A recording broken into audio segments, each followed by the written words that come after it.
Good morning.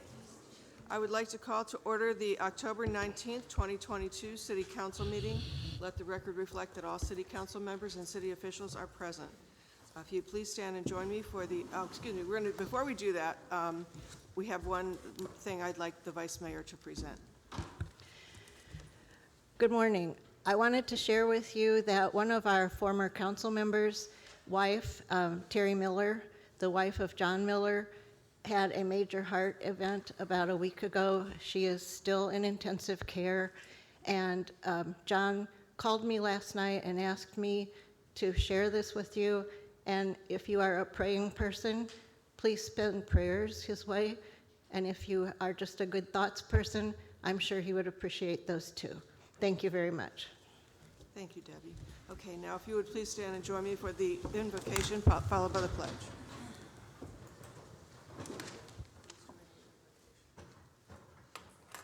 No one is doing the invocation? No more silence. Okay. No more silence.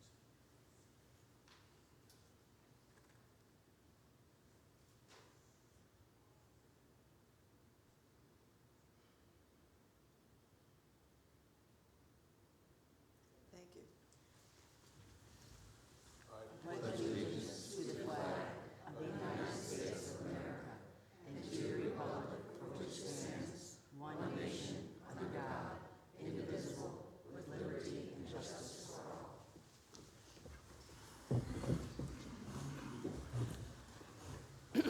Our moment of silence was to recognize all that has happened in Southwest Florida over the past couple of weeks. I can't stress enough how important it is to be prepared for hurricanes, and I think a lot of people who are living here for the first time through a major storm found out exactly what it means to be prepared. Sadly, a lot of property damage, a lot of lives were lost, and we're very grateful that the City of Punta Gorda did not experience anywhere near what other communities south of us ended up having to deal with. So we keep them all in our thoughts and prayers, all of the barrier islands, Pine Island, Sanibel, Captiva, even Marco Island, Fort Myers Beach, all of the communities south of us who experienced just horrible, horrible tragedy, and we definitely want to keep them all in our thoughts and prayers, and we hope that they can recover. I think most of us in Punta Gorda were very lucky. We were spared a lot of what happened 18 years ago with Hurricane Charlie, and we are very lucky indeed. So I wish you all the very best in recovery efforts, and I hope everyone stayed safe through the storm and that you had minimal damage to your properties. Okay. Our next meeting will be November the 2nd, 2022. Does anyone have anything for the agenda that needs to be modified or moved up on the agenda? Okay. So we were going to give a mayor's ambassador award this morning. However, the recipient could not be here with us today, so we're going to push that back to the next meeting. And the other thing that is following that is a proclamation, which I will read. This is a proclamation from the City of Punta Gorda, Florida, for City Government Week. Whereas city government is the government closest to most citizens and the one with the most direct daily impact upon its residents, and whereas municipal government provides services and programs that enhance the quality of life for residents, making their city their home, and whereas city government is administered for and by its citizens and is dependent upon public commitment to and understanding of its many responsibilities, and whereas city government officials and employees share the responsibility to pass along the understanding of public services and their benefits, and whereas Florida City Government Week offers an important opportunity for elected officials and city staff to spread the word to all citizens that they can shape and influence this branch of government. And whereas the Florida League of Cities and its member cities have joined together to teach citizens about municipal government through a variety of activities. Excuse me. Now, therefore, the City Council of the City of Punta Gorda, Florida, does hereby proclaim the week of October 17 to 23, 2022 as Florida City Government Week, and encourages all citizens, city government officials, and employees to participate in events that recognize and celebrate Florida City Government Week, passed and duly adopted in regular session this 19th day of October 2022, signed Lynn R. Matthews, Mayor. And accepting is our city manager, Mr. Murray. Yes, thank you. Thank you. With City Government Week, obviously, the recent events have highlighted the caliber of staff that we have in the city of Punta Gorda and the local decision-making process that helps us get things done quickly in local government. So we certainly appreciate recognition as part of City Government Week, and know that the government we have here and the employees we have here as part of city government have certainly helped us recover more quickly than many. There's a lot of things that still need to be done. There's a process we have to go through, not nearly as quickly as we like in some cases, but we will be updating those things, and we certainly appreciate all the comments that we've received as part of city government on the work that staff has done since Hurricane Ian hit us. So thank you for recognizing us as city government, part of City Government Week. Thank you. I just saw a container here too. That's probably, Yeah, I figured you'd see that. that should be part of City Government Week. It's a container of cookies. Yes, let me start out by saying too, thank you to all of the staff, everyone on the staff. You have all been exceptional in the past 3 weeks. You've given your life, you put your own personal lives on hold to make sure that everyone in the city got all of their services back online and restored quickly and without ever getting upset or angry. You've all been very polite and very thorough in going through your job responsibilities, and we couldn't be more proud of this city. I just, my heart goes out to everybody who had to spend hours upon hours working on different things, and the whole left side of this theater is filled with all of these employees, and I just want to say thank you to all of you for everything that you have done. Truly makes all of us very proud to be part of this city team. I had a visit last week from the mayor of Long Beach, Mississippi. He had called me and he emailed me and texted me. He really wanted to get a hold of me apparently. So he showed up on Monday morning, and he was here just on a goodwill trip, and he wanted to just stop in and offer some reciprocity for all of the people from the city of Punta Gorda who went to his city after Katrina, and we sent a team of people up there to support them and offer some assistance after Hurricane Katrina. And he was the fire chief there at the time, and he's now the mayor. And he came down with one of his council members and one of their firefighters who were their chauffeur. And it was really pleasant to meet with him. And he dropped off a whole Walmart bag full of $25 gift cards, which I've been handing out to a lot of the employees that I've seen over the past week and a half. So I know the employees were very, very grateful for just a little something that acknowledges all of their hard work. And it's just those kinds of things that make it all worth doing what we're doing. So thank you again. We wish you all the very best. I hope your homes are all safe too. Before we get into the rest of the agenda and have our update of Hurricane Ian reports, I want to call attention to a visitor we have with us this morning, and that is Carolyn Robinson Tucker, who is with FEMA. And city manager and I met with her with the finance department the other day, and thank you for being here and for offering your assistance. Would you like to make a comment? Do you have any comments you'd like to say? You can come to the podium. Carolyn is going to be our point of contact for many things with FEMA, so we're happy that she's able to join us today.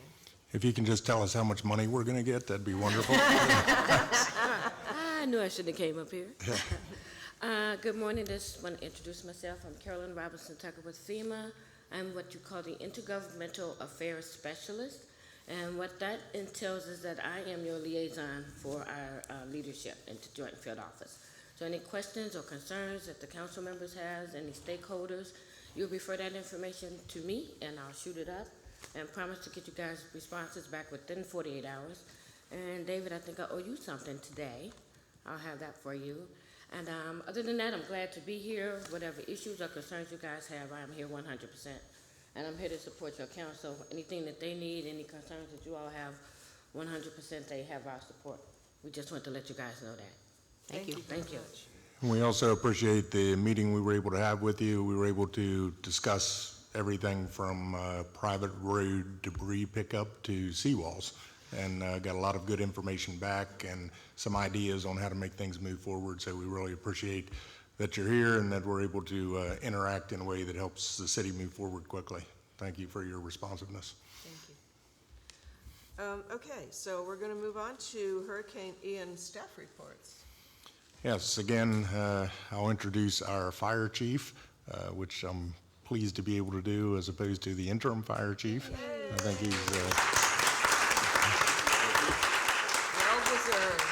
certainly earned his stripes, so to speak, in the last few weeks especially. But we do have a report we want to summarize, be as brief as possible yet informative, and then leave some time for questions if you have those. So Holden will be able to summarize a lot of the different departmental issues, and then if you have further questions, we can certainly try to answer those as well. Absolutely. Holden Gibbs, Fire Chief, City of Punta Gorda. So I'll start out with my briefing. FPL has reported that they are 99.97% customers restored. I know we had a question about FPL streetlight teams. They are currently still working in other areas for hurricane restoration before they return to their normal duties of taking care of those streetlights. Comcast has reported on October 15th. They estimated the restoration date for the City of Punta Gorda was October 15th. So if you don't have Comcast currently in the city, you should actually reach out to them. They said first try powering off your device, powering it back on, and then putting in that ticket to be fixed. And just to be clear, FPL and Comcast, while we're trying to push them as much as we can, they're not a city service, and we have no control over when they provide service. There's a lot of major lines that were down that you've even seen street closures so they could get back up as recently as last night when 41 had some issues. So that is not a city service, but we're certainly trying to push them to get everything we can out of them. We've definitely been utilizing our resources out at EOC to try to make that happen as quickly as possible. CenturyLink has not issued any update, so we're not exactly sure the number of outages in the city for CenturyLink, but we will continue to try to reach out to them and get those numbers for you. Utilities has restored water and wastewater service to all customers in Punta Gorda service area. If you experience any water-related issues or pressure issues, we encourage that you contact the utilities office and they'll send somebody out. So for public works, sanitation, regular household trash collection returned to the normal twice per week schedule on Saturday, October 8th. Residential crews are only collecting household trash. They're not doing yard waste at this time. Limited commercial routes started on Tuesday, October 4th for properties that had rotting food and posed any public health safety issues. Commercial routes officially began on Monday, October 10th. Staff is experiencing major issues with construction debris being placed in dumpsters and also around the dumpsters. So they're unable to actually get to the dumpsters with all the bags being placed around the dumpsters. So that's caused a lot of delay. Debris removal contractor, Crowder Gulf, has separated the city into 6 zones and is continuing to remove storm debris from the right-of-way. They have at least 1 crew operating in each zone and are considering the possibility of adding additional crews to help speed up that process. They've been picking up debris that's in paper bags, but they're unable to pick up debris that's in those plastic bags. So we ask that everyone, if you're going to put stuff in a bag, make sure it's in a paper bag at this time. I'll say 2 things about debris pickup also. Most commercial establishments that are covered under their insurance policy, a lot of their construction debris is to be removed by their contractor as opposed to the FEMA contractor. So as you saw with notices that came out in Charlotte County, there's a separation between the business insurance and the city service that picks up that type of debris. As well as our local debris contractor, we have 6 trucks out there working right now. Obviously, they're engaged in many other areas also that have substantial debris removal. We have a map that we're also creating that identifies where debris has been picked up, how much debris has been picked up. You've seen that in some other locations, except they have a team of GIS specialists and we have Todd. So there's a little bit of difference in who's engaged in what operation, especially with offices moving and IT being tied up, trying to make sure we have services so we can operate out of the new offices. So we are going to be providing something in the near future, and it's already in its base form, so we're pleased to be able to have that information that'll be put out on the site also. The debris remover contractor is also focusing on that vegetation debris first before they move on to that construction debris. Chief, may I ask a question, please? The chart that was distributed yesterday does not have any of the southern half of Punta Gorda aisles in it for pickups, and people are contacting me left and right wanting to know when our debris is going to be picked up in the southern half of PGI. Nothing in that zone basically is being picked up. We have not seen trucks down there at all. So right now, they've got one truck in each zone, and they're systematically working from one side to the other, and then moving back and forth until they cover the whole But the chart zone. that was distributed yesterday does not indicate that. Doesn't indicate, okay. It doesn't Well, indicate that anything in the southern half of PGI is being picked up right now. we'll reach out to them and make sure that we have that correct. It's pretty bad, and it's to the point where it smells like raw sewage, and I thought the other night that raw sewage was actually coming in my house. So we really need to address that as well, please. There's several zones right now that have large piles of debris in the neighborhood areas that haven't been touched yet. So, I mean, the southern PGI, the western portion out, a lot of different areas that still need addressed. They are working as quickly as possible, and I'm sure that once they get additional trucks and crews in, we hope to see a much amplified pickup. Let's hope. Thank you. Parks and ground crews are still working around facilities to clean up any remaining debris, and will be moving forward to clearing up the parks. All parks and fishing piers are still currently closed due to safety concerns. Our canal maintenance, seawall damage field assessments were performed and completed. Maintenance crews have staked off damaged sites with erosion. Staff is reviewing the data collected and processing information to prioritize sites and create spreadsheets and maps. This information will be submitted to the Finance Department. A project manager from FEMA will be assigned to our project, and will meet with city staff to discuss whether or not the city will receive reimbursement. If the city gets approval, FEMA will want to perform an inspection and create detailed estimates for each damaged site. A city representative will be part of the field process because quantities are negotiated on site at that time. These quantities are used for bidding federalized contracts in accordance with federal standards. Once the contracts are secured, then the seawall replacement program can begin. This process is expected to take months. So, from Hurricane Irma experience, FEMA will not reimburse the city for seawall failures if a site was scheduled for seawall replacement.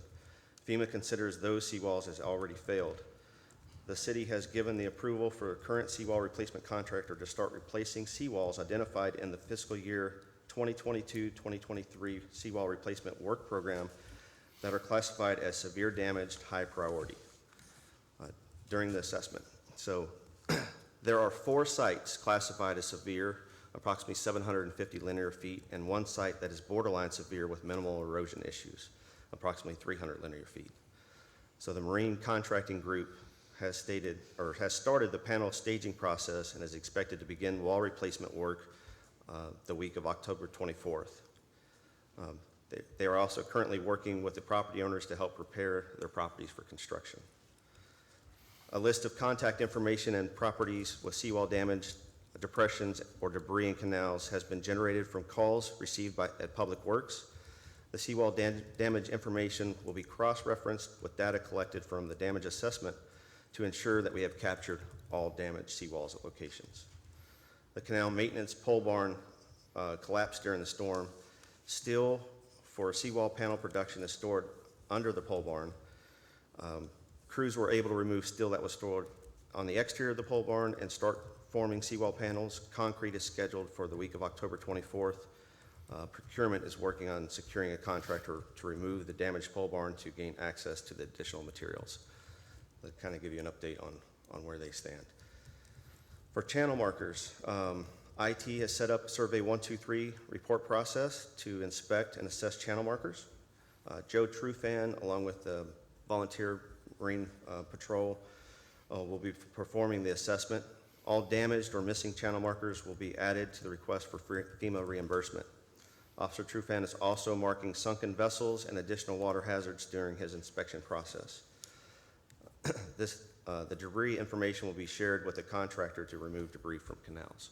So they're working on identifying all the locations where we have either trees or debris, sunken vessels, or damaged markers that are in the canals right now.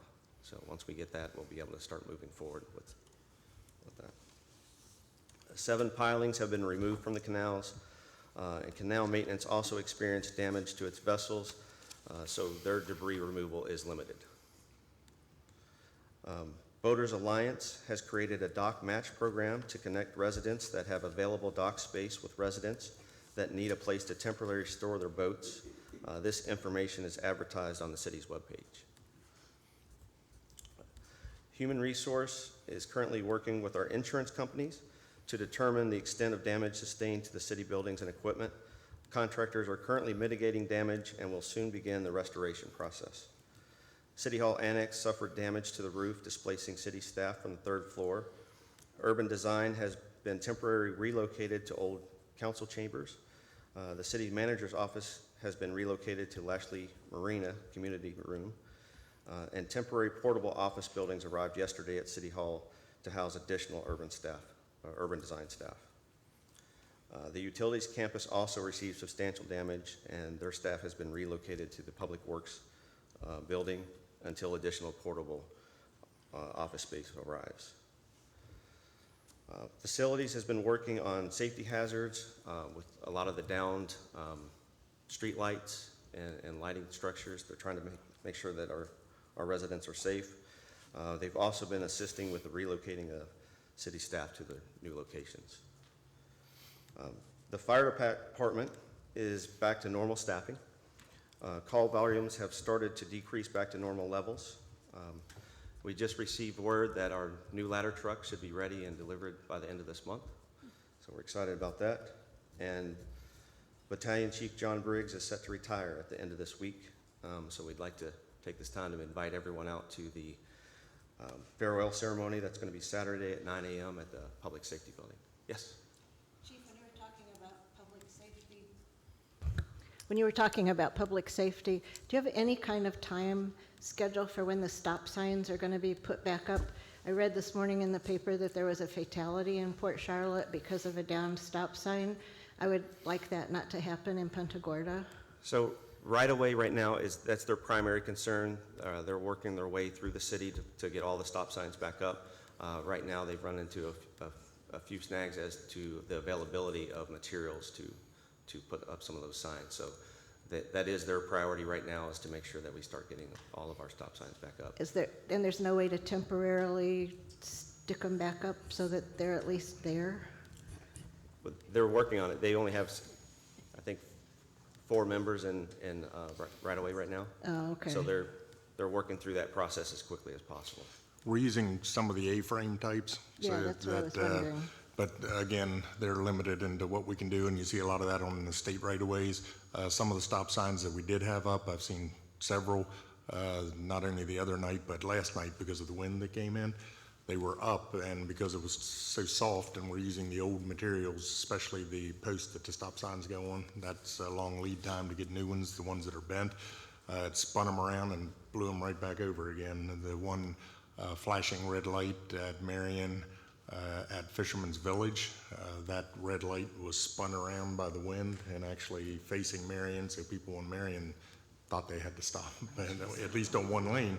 So we immediately got that corrected again, because if you stopped here and someone started, this one didn't have a stop, and like you said, just not a good situation.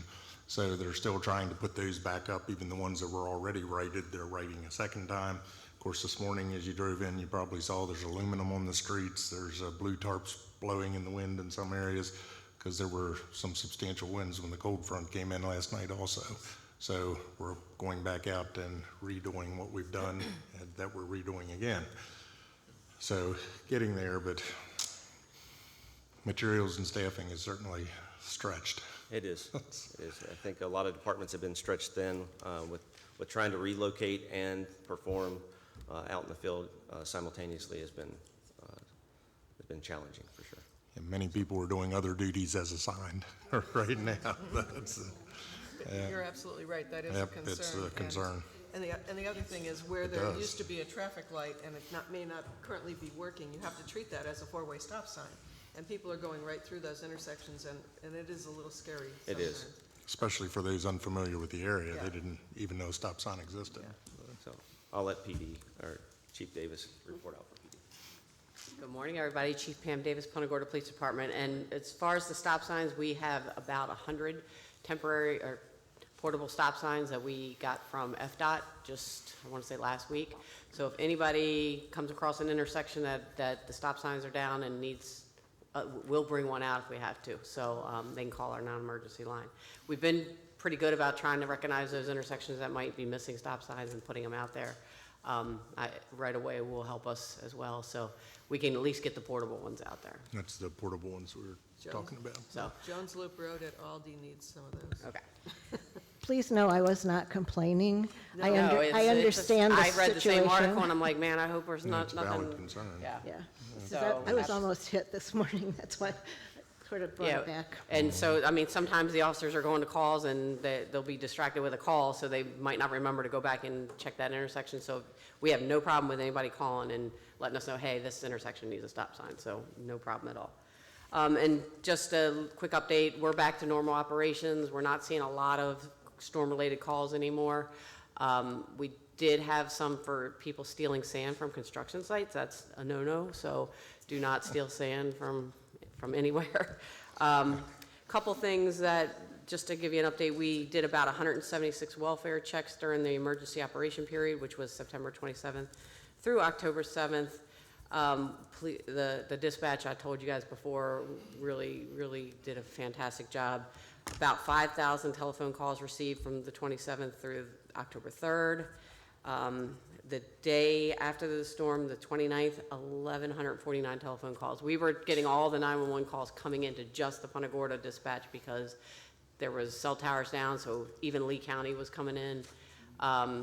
Charlotte County had issues with their system, so it was all coming to our dispatcher. So, we only have 11, and some of them were sleeping, so you had night and day, and they were just really doing a great job.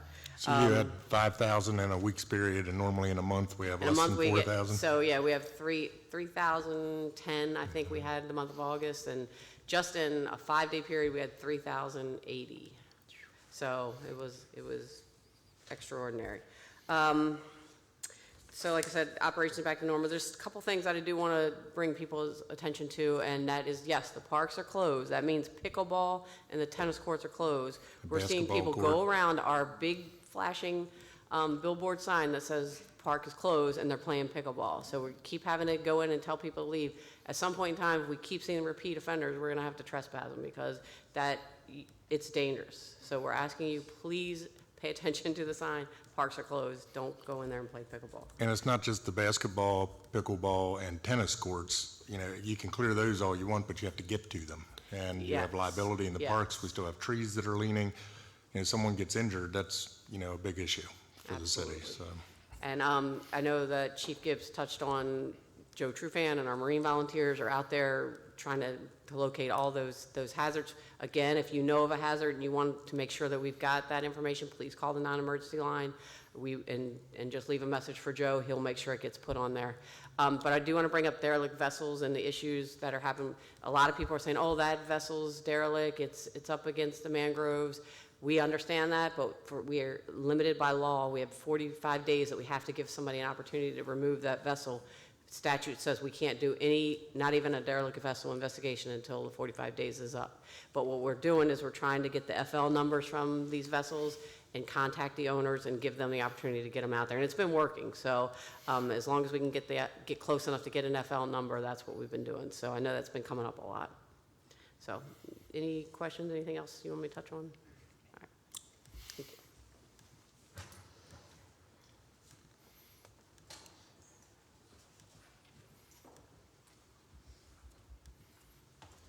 Good morning. For the record, Joan LeBeau, Urban Design Director, and Code Enforcement, and the lot mowing coordinator, as well as our code compliance supervisor and zoning official, after assisting with the initial damage assessment, have been out doing sign sweeps, watching out for unlicensed contractors. They've begun performing their regular inspections now, with new construction as normal activities begin to resume within the departments.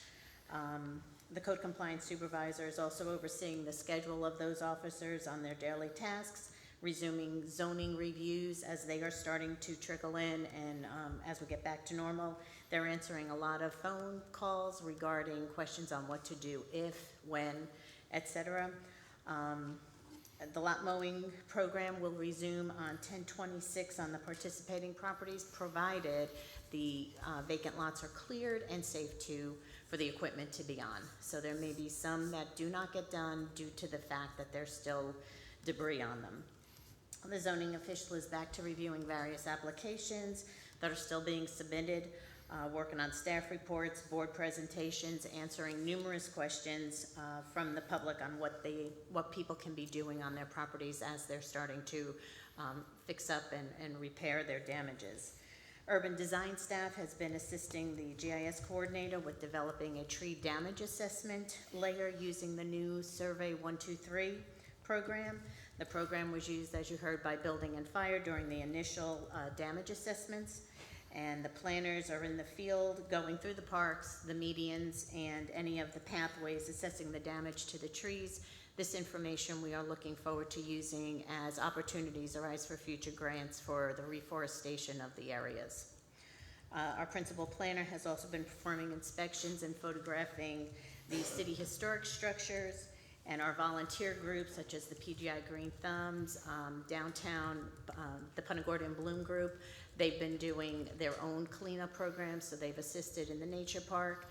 Veterans Park is getting done today, I believe, or sometime this week, with a group of volunteers who will go in and do a little deep cleaning, pulling everything to the roadside. They are signing hold harmless agreements, and I think there are some scheduled. Team Punta Gorda is also looking to do some work in Gilchrist and Lashley. The urban design executive assistant is temporarily located on our second floor, assisting with building questions as people come off the elevator. She's assisting with access management and advising where people need to go and who they need to speak with. And with that, I'm going to turn over and give you a building update from our building official, Kathy Croteau. Joan, before you go, I have a question, please.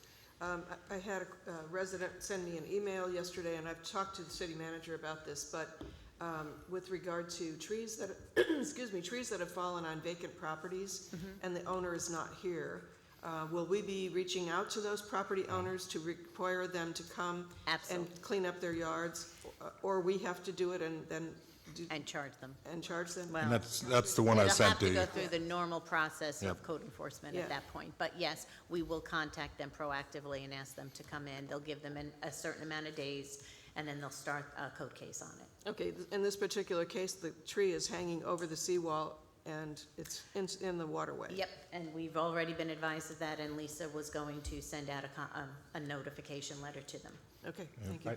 It's already been done. And where's your office today? Today it is in building. I am sitting in a vacant desk behind the utilities and permitting tech. Mark? Joan, I've had a question regarding pool cages. If someone's going to replace their pool cage in the exact same footprint as what was destroyed, do we require permits for that?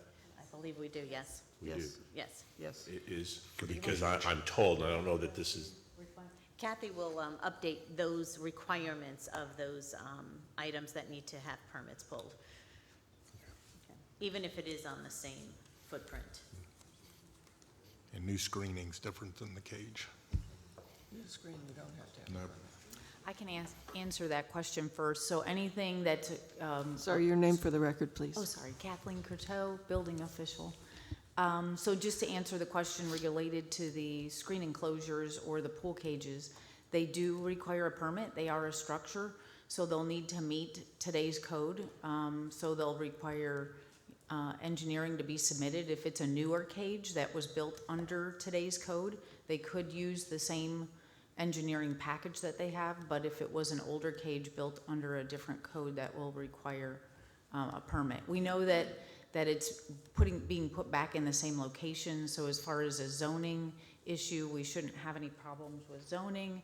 It's being put back in the same spot, and it's there protecting the pool, if it is a pool. If it's a non-conforming structure, and I may want to let zoning fill in on that, but if it's protecting the pool, and the pool was there already, it will require a permit, and we'll look for code compliance with today's wind speeds and building requirements. It's just a structural issue to ensure safety. Right, it's definitely a structural issue. It's a structure, it requires a permit. We want to make sure that, that it's attached properly and built to today's code. So the concern was that adds cost and time to doing this, so cost is cost, I guess, but is there a way to expedite this? Because there are a lot of pool cages down, and I'm sure that the pile that we're gonna have, is forever, and people want to get their cages done. So I don't know how long that process is, but whatever we can do to expedite it would be very much appreciated. Yeah, so by the in the residents. building department, we're gonna identify any permit that has to do with storm damage and expedite all those reviews. So we're not expecting a delay. We're going to make sure that we get those out within a few days of them being received for the plan review process. It may take the individual a little more time to get that engineering, but we do need to make sure that the structure is engineered and it's attached properly. So it doesn't fall down the next time. Right. And we don't have any that are currently being held, correct? No, we actually have not seen a lot of permits come in yet. Obviously, that will happen shortly, but people are still assessing, working with their insurance companies, and then the contractors are lining up their jobs to get the materials necessary and get the plans submitted. Kathy, with regard to this, just for clarification for those who may be watching the meeting, so if it's a structural part of the pool cage, you need a permit, but if it's just replacing screens, they do not, correct? Right, so items that would need a permit on a cage would be any type of structural member that was damaged, if it's a roof structure. So if it's a screen enclosure and it's just enclosing your roofed lanai, and you're missing some screen or you're missing some side supports that really there's no structural value to them, they're just kind of infill type pieces, those would not require a permit. Your door, the hinges are broken on the door, or your screen door doesn't work, that doesn't require a permit. We're looking at anything that's either a standalone structure or attached to the structure that has some type of roof beam on it, or has some type of structural support to a roof beam that was maybe compromised in the storm. Okay, and then just again, for the record, so that people who may be watching can know what's going on, the reason why we are requiring contractors to register with the city is because of permitting, correct? They are required to be licensed in the state of Florida and registered with the city to be able to pull a permit. Right, so the state of Florida requires a license for any type of structure. Contractor needs to be licensed either through the state or locally through our county or our jurisdiction, and then they need to then take that license and register it as doing work in the city of Punta Gorda. So any structure requires a licensed contractor. At this time, we have specialty contractors that can do aluminum enclosures. We have other specialty licenses depending on the type of trade that there is. And then we have state licensed either general, residential, or building contractors that can do a lot of this work as well. So yes, they need to be licensed in the state of Florida because this is a structure and we want to make sure that it sustains and is resilient to our wind loads. So they will need to be registered, and we do have a lookup. We can answer any calls. We're getting a huge volume of calls right now because people are starting to rebuild and they're wanting to make sure they're using a licensed contractor, and we're encouraging them to call our office.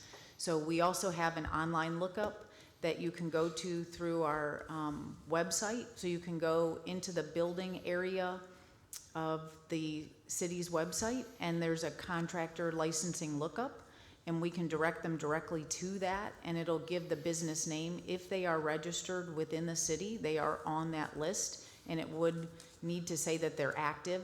We do have some people on the list that are inactive, maybe were here before or didn't update their licensing information. We'll make sure they have general liability, workers' compensation, and that they have this appropriate state license for that particular permit that they're pulling. So that applies to any type of trade that's regulated by the state and through the building code. So our roofing contractors should be on the same page with that. As we had mentioned before, the governor did open up contractor licensing for roofs to different division groups, which is residential, building, and general contracting. So you have a roof that needs repair and it's over 3 squares, which requires a permit, you would need to make sure that that contractor is obtaining the correct permit. And right now, you can either use a roofing contractor, a residential contractor, building contractor, or general, depending on the type of structure. So if it's a residential structure, you have the option to use either a roofing contractor or a residential contractor. If it's a condo building over 4 stories, then you need to have a general contractor or a roofing contractor. So he did open it up for more licenses, but those licenses still need to be issued within the state of Florida. They cannot be out-of-state licensed individuals. So if you are seeing trucks from out of state, which is something that we're all seeing right now, they may have out-of-state tags, but they may have also already had a license in the state of Florida as well. So we can do those checks here. And there's a lot of mold remediators out there right now. So mold remediation does not require a permit. However, they're very limited in scope to what they can do before requiring state of Florida, either general, residential, or building contractor's license. So they can take out items that are wet and may have mold on them, but to reinstall drywall and to reinstall any other components, you need a licensed, state of Florida license to do that. So we're seeing lots of trucks out there, and the goal is to get all the wet stuff out before the mold becomes a bigger issue. But as far as replacing all of those components, then they need to get a permit and make sure that you're using a state of Florida licensed individual. And that's also another reason for the registration within the city, because as Kathy said, the governor exempted certain things so contractors can do roofing work, for example, but the governor's order expires November 21st. So if we have someone that's not a roofing contractor on December 1st that's coming in to pull a permit, he's not under the governor's executive order, was not registered in the city, and we know that because we already have that registration in place. Mm-hmm. So it would be anyone who contracted before that date. So if the contract was in place, and even though they didn't obtain the permit, or didn't have a chance to come in and get the permit for the necessary work, we would still be allowing that individual to complete the work. We expect the governor to most likely extend that, just because the time sensitivity and our recovery is going to go on much past that, and the amount of permits that are being pulled. But the DBPR, or the Department of Business and Professional Regulation that governs our licensing, stopped by our office yesterday to let us know that they're here. They're here to support us. They're here to make sure that there's licensed contractors in the city of Punta Gorda, that our residents are not victimized. So we have their information. We have signage that we've put on the roads. Currently, it's a 3rd-degree felony if you're caught doing contracting that requires a license. So we're not going to tolerate it here. We don't need any additional victims here that are being taken advantage of. And the last thing I need to ask is, now I just totally forgot what I was going to ask. Melissa, you had a question. I'll think of it in a minute. Not really a question, just a comment. The word expedite, I just want to be very careful with that. This is the time that we have to get it right. I understand people are upset and they want to get things fixed, and obviously some, water coming into your house is going to take priority personally, I think, over a pool cage. But this is a time we have to get it right, and I don't want to see things being too fastly expedited, because I want to take the time to make sure we have proper license, we have proper permitting, that things are done correctly, because I don't want to be back here in 6 months and have issues where we have residents that have, done things and now they're being taken advantage of and whatnot. So I'm all in favor that the residents need to be, they need to be patient, they need to understand they have to have these permits. There's a reason for that. We want to keep our city beautiful, and we want to be able to withstand another storm. So we need to make sure we're going through the proper guidelines, so. Right, and what we mean by expediting is just, over a regular remodel that's coming in. Absolutely. Without any Sure. mention of storm damage. We would plan review the permit that has the storm damage prior to plan reviewing within reason. We're not gonna let something just continue to sit there, but we're going to put an urgency on the storm damage repairs. I explained that same thing to my insurance company the other day. I said this state of emergency goes away on November 21st, and we may end up in a situation where people are still trying to negotiate contracts with some of these contractors. So, that's going to be a problem, I think, for a lot of people, because insurance is really dragging their heels. Yeah. I mean, I've had my insurance guy out a week and a half ago, and I don't have their report yet. And then we got more damage on Saturday night from the wind and rainstorm, and now they're saying, oh, well, you have to have a second inspection, and we're going to have to file a second claim. No, I reported that with the first claim. So things are dragging. They're really dragging, and the contractors are out there, and they're asking for AOBs, and they're asking us to sign service agreements that puts them in position number one to get the contract with, and then they don't want to work with the homeowner. It's kind of crazy right now. After Charlie, we were at least able to sign contracts with contractors in advance of the insurance being paid, and we could get things started. This time around, they're all asking for assignment of benefits documents. They're asking people to sign all these things that, in my opinion, border on being crooks. I mean, we don't know what the insurance companies are going to be willing to pay on some of these things. And so there's going to be a lot of people out a lot of money if insurance comes back and says, we're not going to guarantee the payments on those. And the other thing is, I had somebody ask me if their roof had been put on new after Hurricane Charlie.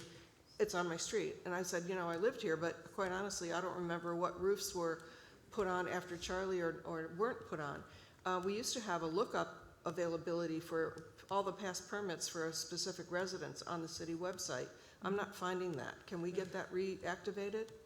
Yeah, so that still is available. You just go to our building page, and we'll provide some guidance, but you go to building page, and then there's a contractor online lookup.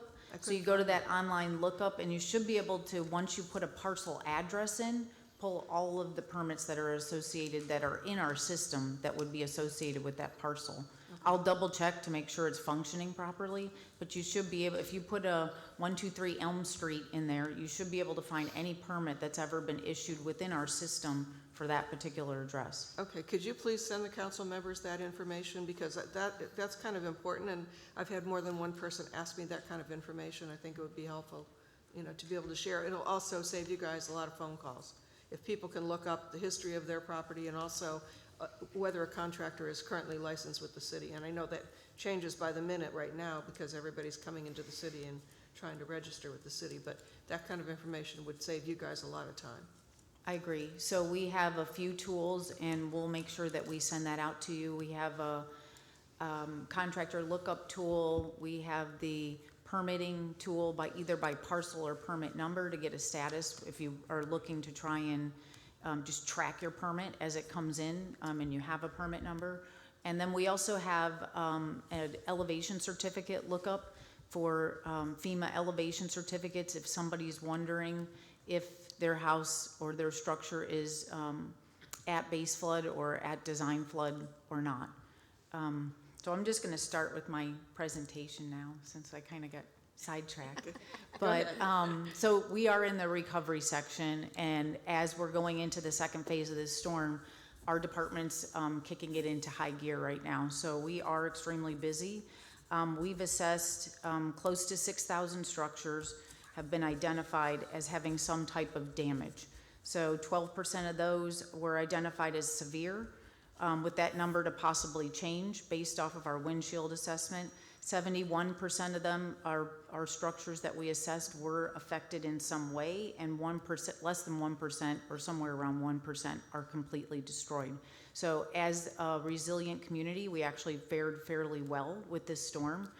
We had a lot of lessons learned with Charlie. Our city is more resilient. I've been contacted by several different media groups to discuss how the construction in the city of Punta Gorda has been kind of a role model on what to do after, so during Charlie, we had much more damage, and here we are with similar circumstances, not quite, we didn't get the flooding that other jurisdictions did, but we have similar circumstances in our cities in much better shape than it was after Charlie.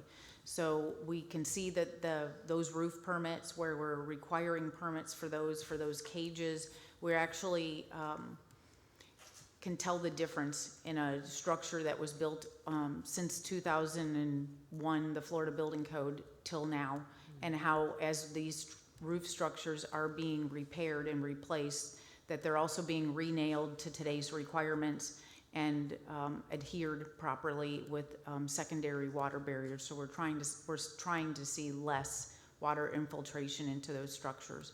So we are becoming more resilient. We still have older structures, and it's going to take longer to make sure that those can withstand strong winds as well as the flood waters. We are now back into working on full assessments. So those structures that were identified as severely damaged we're going back and doing a thorough check of those to see what components were severely damaged, if they were able to tarp them and provide some type of temporary roof covering so people can get back into their dwelling units and start making the necessary modifications. So we're changing our placarding as this event continues to unfold. We've worked on not only residential structures, but commercial structures as well. So there are businesses that have been affected, not as well as the single family and condos. So we're working with those businesses to identify areas that need to get some structural changes, and possibly working with them and getting them involved with their engineer to identify areas that can be closed off and other areas that their businesses can remain open. So the goal is to keep the businesses open, keep tracking them, and make sure that we're monitoring their progress. The permitting, we have not seen a huge amount of permitting yet. Basically, to your comment is, people are still continuing to tarp. They're continuing to get out the water damaged items, as well as working with their insurance agencies. We expect that permitting to start changing within the next 2 or 3 weeks to our volume increasing with the amount of inspections that we need to do.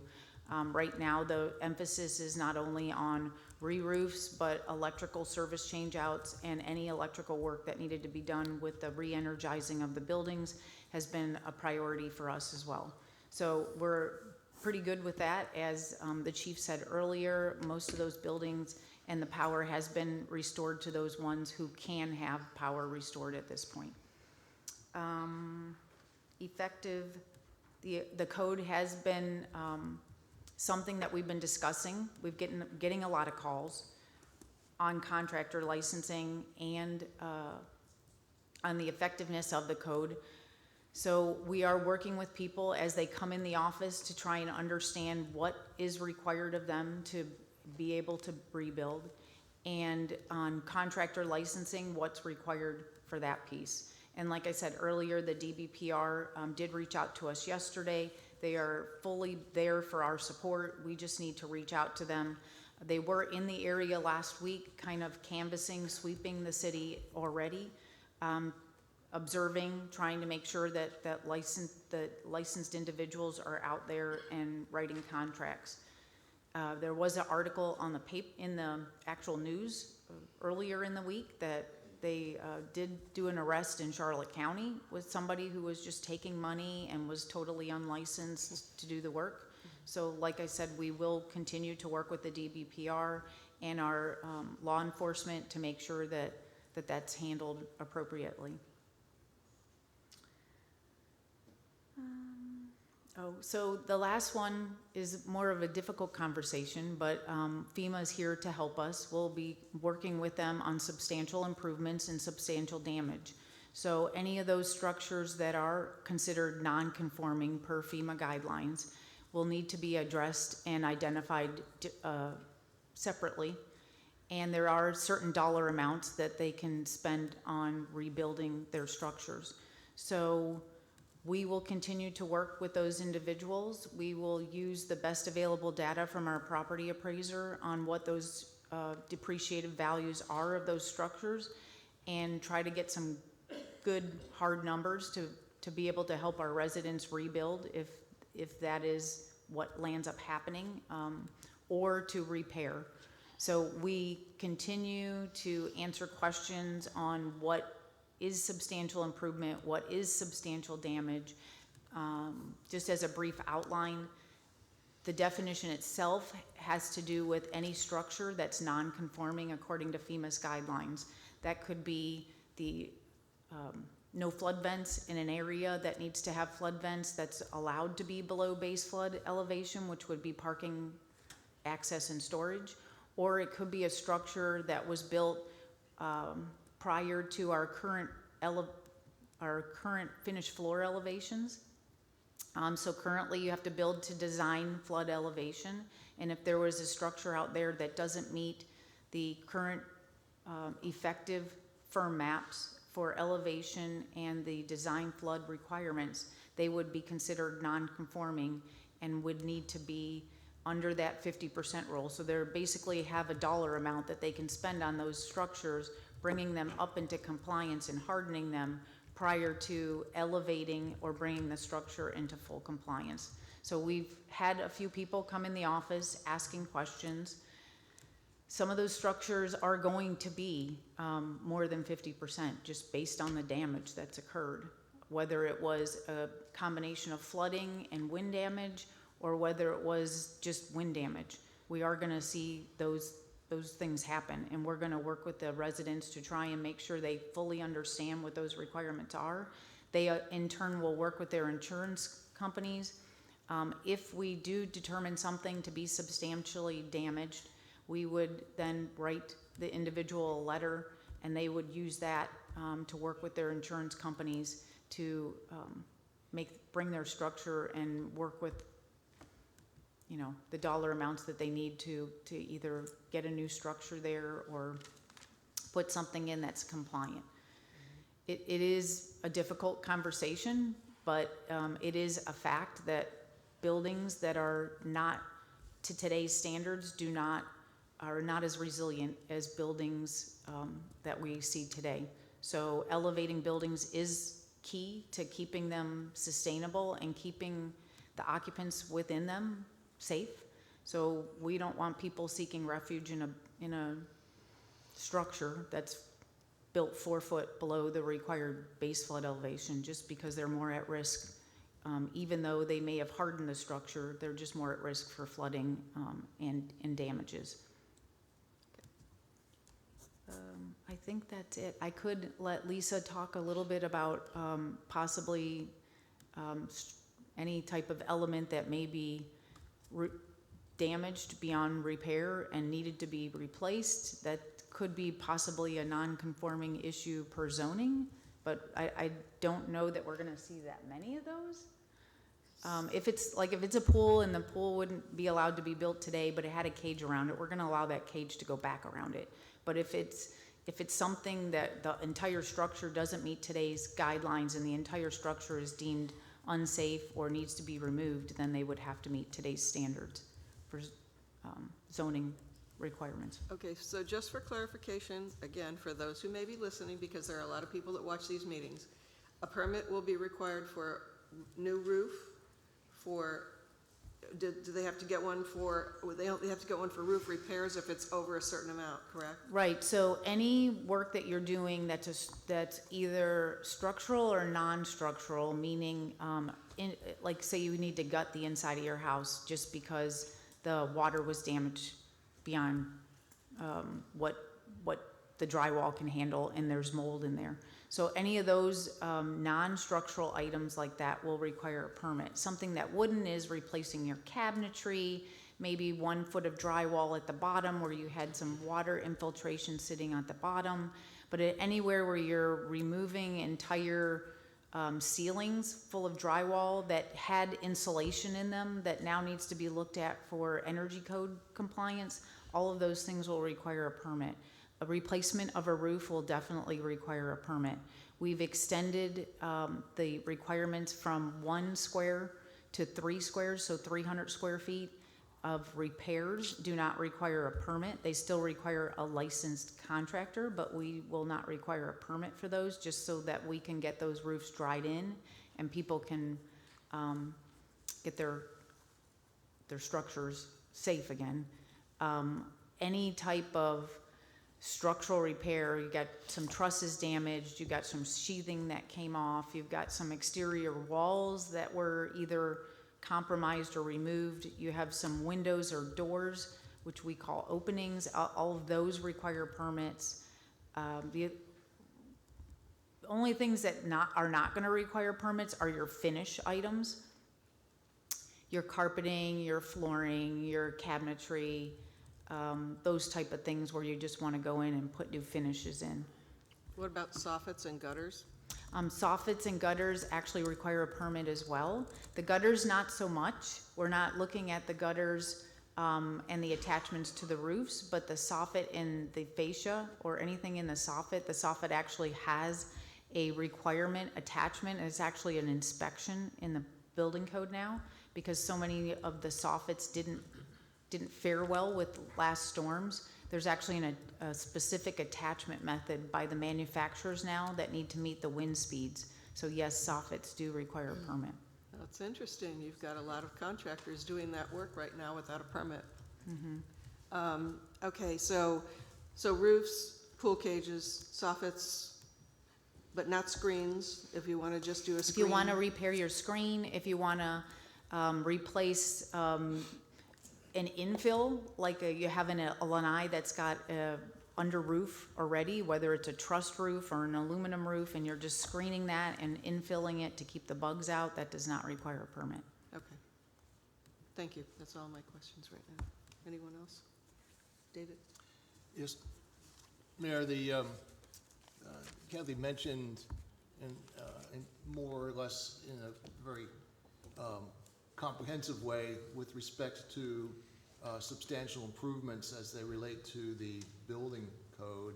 And in a moment, I hope that Lisa will come up and speak a few words about nonconformities as they relate to zoning matters. But I want to help the public understand the scope of the substantial improvement or substantial damage limitations with respect to your ability to simply repair or rebuild structures. And I'm glad that FEMA is here because I've got a couple of comments for FEMA as well. The elevation that our homes have been built to historically was tied to what the base flood elevation as shown on the FEMA's firm maps was. But in actuality, the elevations are governed by the state building code, which the city is required to adopt. And a while back, the state building code was modified to include a concept called freeboard. Freeboard is to apply an extra measure of protection for homes that be subject to flooding. And essentially, the concept of freeboard, as incorporated in the Florida's building code, as implemented by the city of Punta Gorda, typically adds a foot to the required base flood elevation or design elevation, as sometimes it's referred to. Meaning that if you had a home that was built prior to the change of the Florida Building Code that required freeboard, and your house was built to the base flood elevation as provided in the FEMA codes, upon the adoption of the state's building code to include the freeboard, your home became non-conforming to the current or then current FEMA standards. So even though your house was built at the time and it was built legally to the standard, as soon as that went into effect, that home actually became non-conforming with the state's building code. And so that any substantial improvement, meaning, or repair, meaning the cost of the improvement or repair equal or exceeding 50% of the market value of the structure prior to the damage or repair, would be called a substantial improvement, and therefore could not simply be rebuilt to its current standard, but would have to be rebuilt to the new standard. The problem is that most people, when they get a house built or improvements to a house, may be required to get an elevation certificate.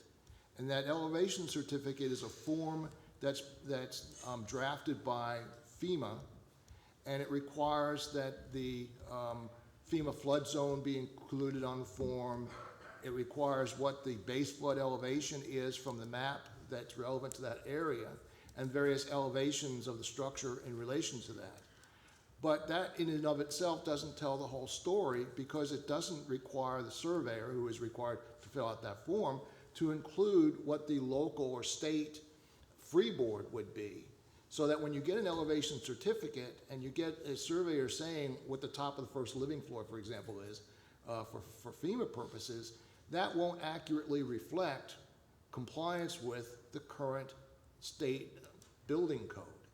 And so I'm saying two things here. First, people need to be aware that their house, especially if it's sort of older, if it was built before the building code was modified to include freeboard, may not be conforming as they may have thought at the time of construction. And they may be surprised if in fact there was substantial damage and the house doesn't comply to the freeboard requirements, that they would be required to bring that property up to current standards, which might mean elevating the structure in some fashion.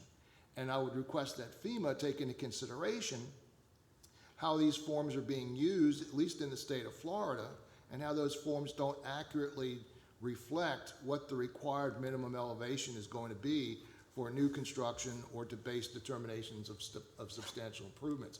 And perhaps there could be a place on that form where the surveyor is required to identify what the base flood elevation is plus what the freeboard elevation is, taken into consideration state law, so that when you get an elevation certificate, you can then know whether or not your house is conforming to the current state elevation requirements. And we are not going to be, fortunately, in the same situation as like Fort Myers or Fort Myers Beach, where there was major destruction made, which will clearly be a substantial damage assessment. But there may be situations in our city where residents are going to find that what they thought might have been a conforming structure at the time it was built is no longer a conforming structure, and they'll be subject to the substantial damage rule. And with respect to nonconformities, I'll let Lisa talk about nonconformities as it relates to the zoning perspective, but nonconformities may also place a limitation on reconstruction, not only of the major structures, but also minor structures. We have, for example, nonconforming walkways or nonconforming pathways from the house to the seawall, that if they were destroyed as a result of this storm, they won't be able to be rebuilt to what they were prior to the storm. So it may not be as major as losing a house, but still there's going to be frustration with respect to rebuilds for structures that may not meet current standards. Thank you. And I agree with everything you're saying. It provides more clarity to our residents on what that is. So the freeboard that you're mentioning, in the building sense, we call that design flood elevation. So you've got your base flood plus your amount of freeboard, and for most structures that is 1 foot, unless you've got a hospital or an emergency operations center where the code requires more than 1 foot. But for most structures, it's going to be 1 foot, and then we look at design flood elevation. So we are looking at those. Not only the elevation certificate does, kind of show you a picture of where your structure sits, and if your garage is lower and your house is a little higher, but it doesn't really tell you whether or not it's compliant with today's standards. So that's a good point. Also, the second point is FEMA actually recently redid and updated our maps. So our flood insurance rate maps, our firms, our new preliminaries will be effective December 15th. So you may be moving into, moving out of, moving up, moving down as far as those elevations. So that will also change. Those elevation certificates have to be filled out by a surveyor, a licensed surveyor.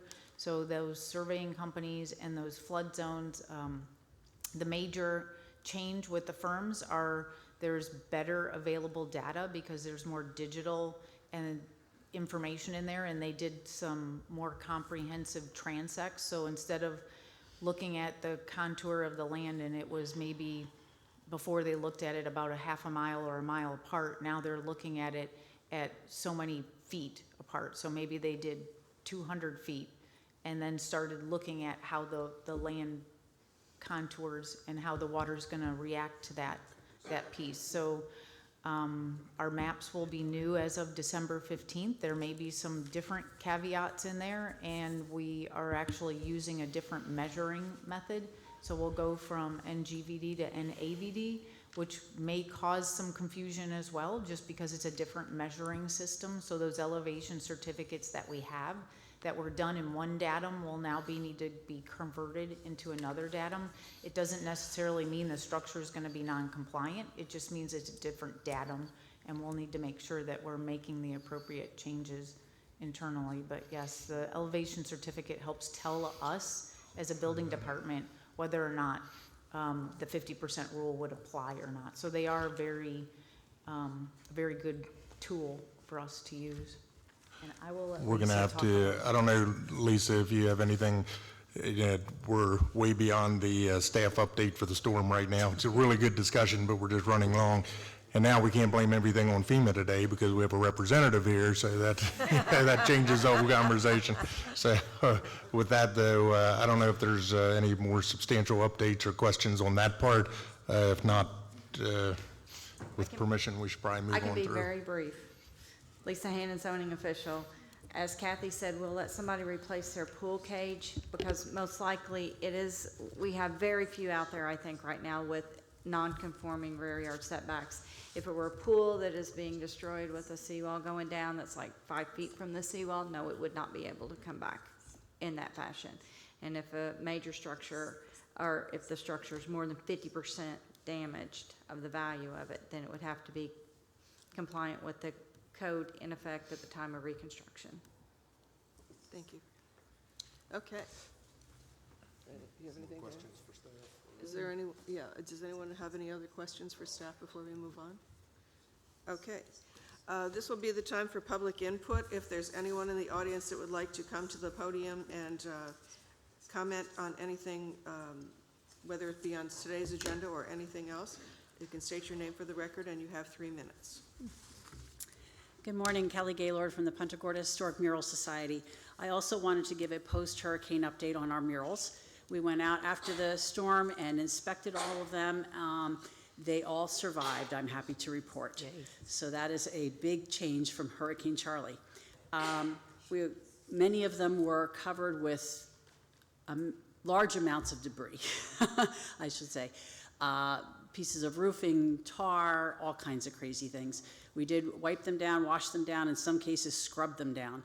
So since they were hit pretty hard with our winds, we will be going out over the next several months and resealing many of them, but that's all good news. And I also just wanted to mention that we have a mural dedication that we had scheduled for November 17th for the Boat Club mural. That will still happen on that day. We hope you can all attend. Thank you. Thank you.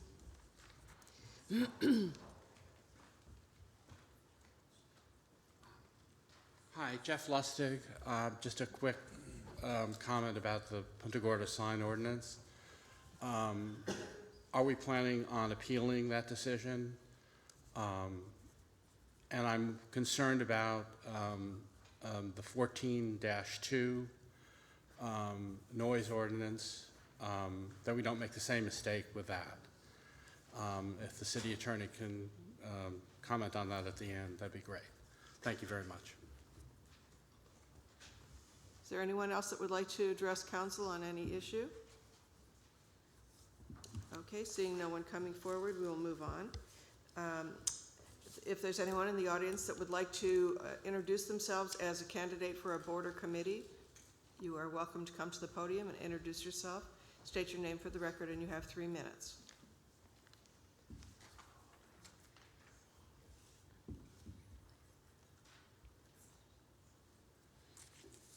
Good morning. My name is Beth Magnan. I'm a resident of Punta Gorda. My husband and I moved here in 2003 and quickly became involved. And I have recently reapplied for a board member, to be another board member for the Historic Preservation Advisory Board. After we moved here, my husband and I became owners and publishers of an online magazine called Punta Gorda Life, and it was all about Punta Gorda and its people. I then became the executive director for the Punta Gorda Isles Civic Association, where I served from 2005 till my retirement in 2017. I graduated from the Punta Gorda Citizens Academy 2015.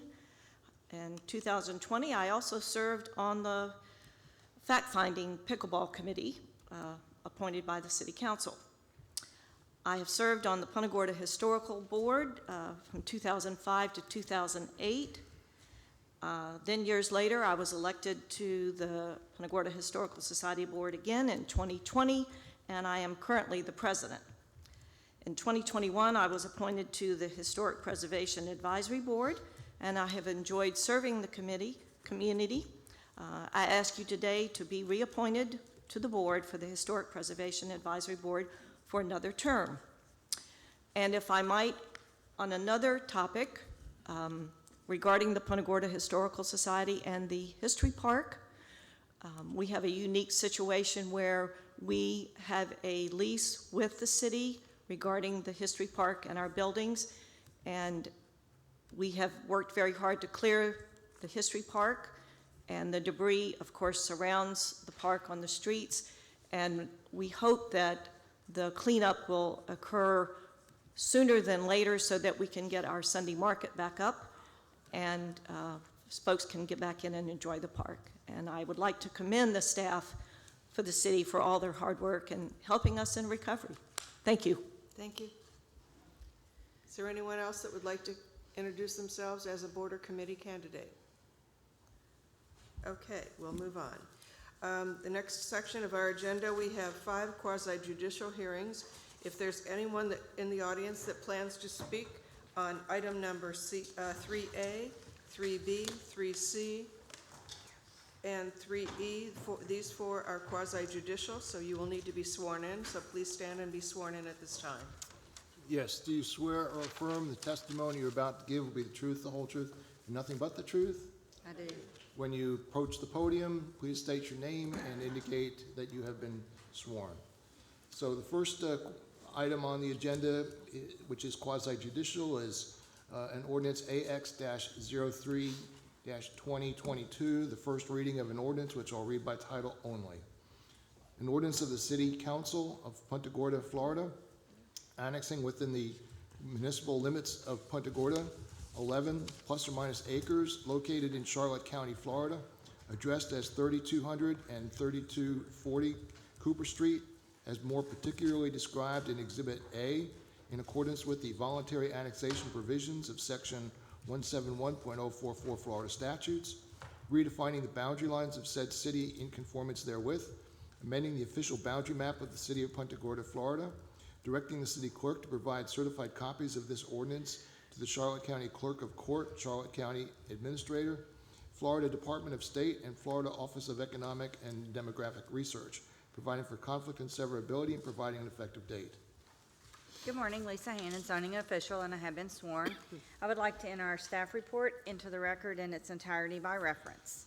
As stated, this is a voluntary annexation request for properties at 3200 and 3240 Cooper Street. They have been combined now. It's approximately 11 acres. It is contiguous to the city and contributes to contiguous growth. It strengthens municipalities, and the pre-annexation agreement was approved August 24th by City Council. So it does not create an enclave. It's within the utility area. However, improvements will be required. It's consistent with the 2040 Comprehensive Plan, Future Land Use, Transportation, and Intergovernmental Coordination. The application is in order. Statutory requirements have been met. This is the first of 3 applications. The Comprehensive Plan, Future Land Use Amendment Map Amendment application and the Plan Development Rezoning are running concurrently. Again, utility improvements will be required, and any development will require development review and approval. So the Planning Commission recommended approval of the request, and Urban Design staff also recommends approval with the conditions of utility improvements and Development Review Committee review and approval. Any questions for staff? Okay. This is a public hearing. If anyone would like to come to the podium and speak on this issue, please come to the podium, state your name for the record and that you have been sworn, and you will have 3 minutes. This is a public hearing. If anyone in the audience wishes to speak on this issue, please come to the podium.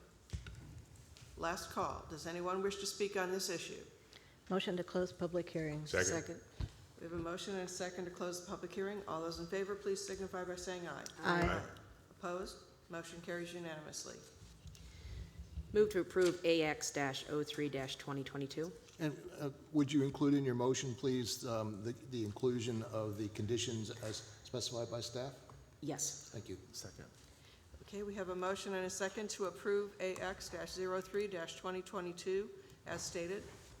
All those in favor, please signify by saying aye. Aye. Opposed? Motion carries unanimously.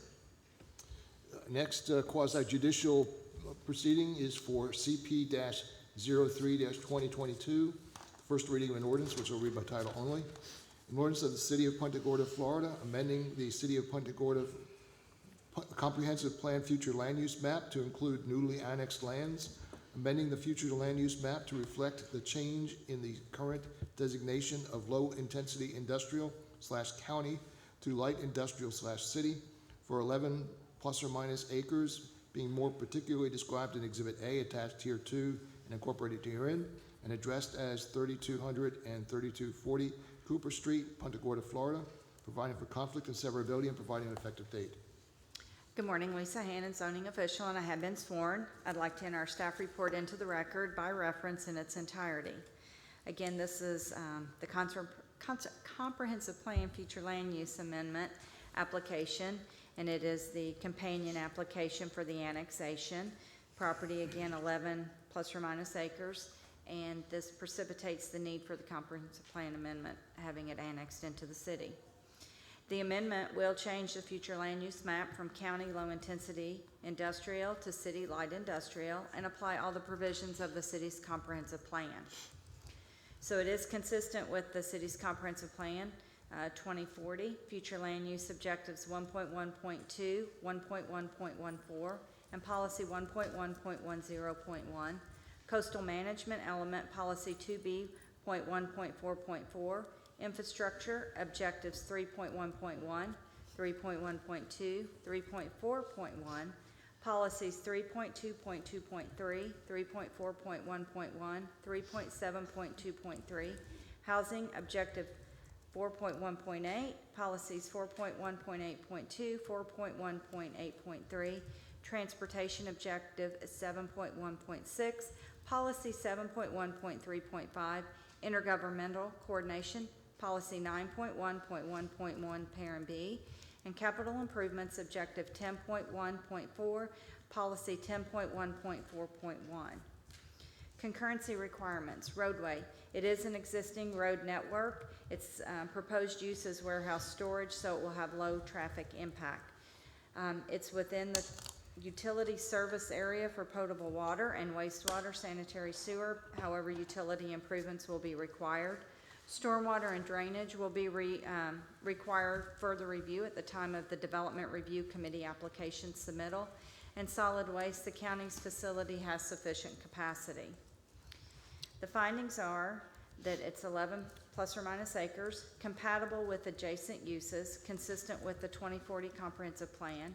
It expands non-residential footprint south, which is a natural progression along a major collector roadway, US 41. There are 3 on-site wetlands that have been observed according to the application. The conclusions that it changes our future land use map to light industrial city, again consistent with our 2040 comprehensive plan. Adjacent properties have similar zoning, a natural progression of annexation. Contiguous to city boundaries does not create any enclaves. The comprehensive plan is one of 3 applications. We heard the annexation, and the plan development rezoning is coming up next.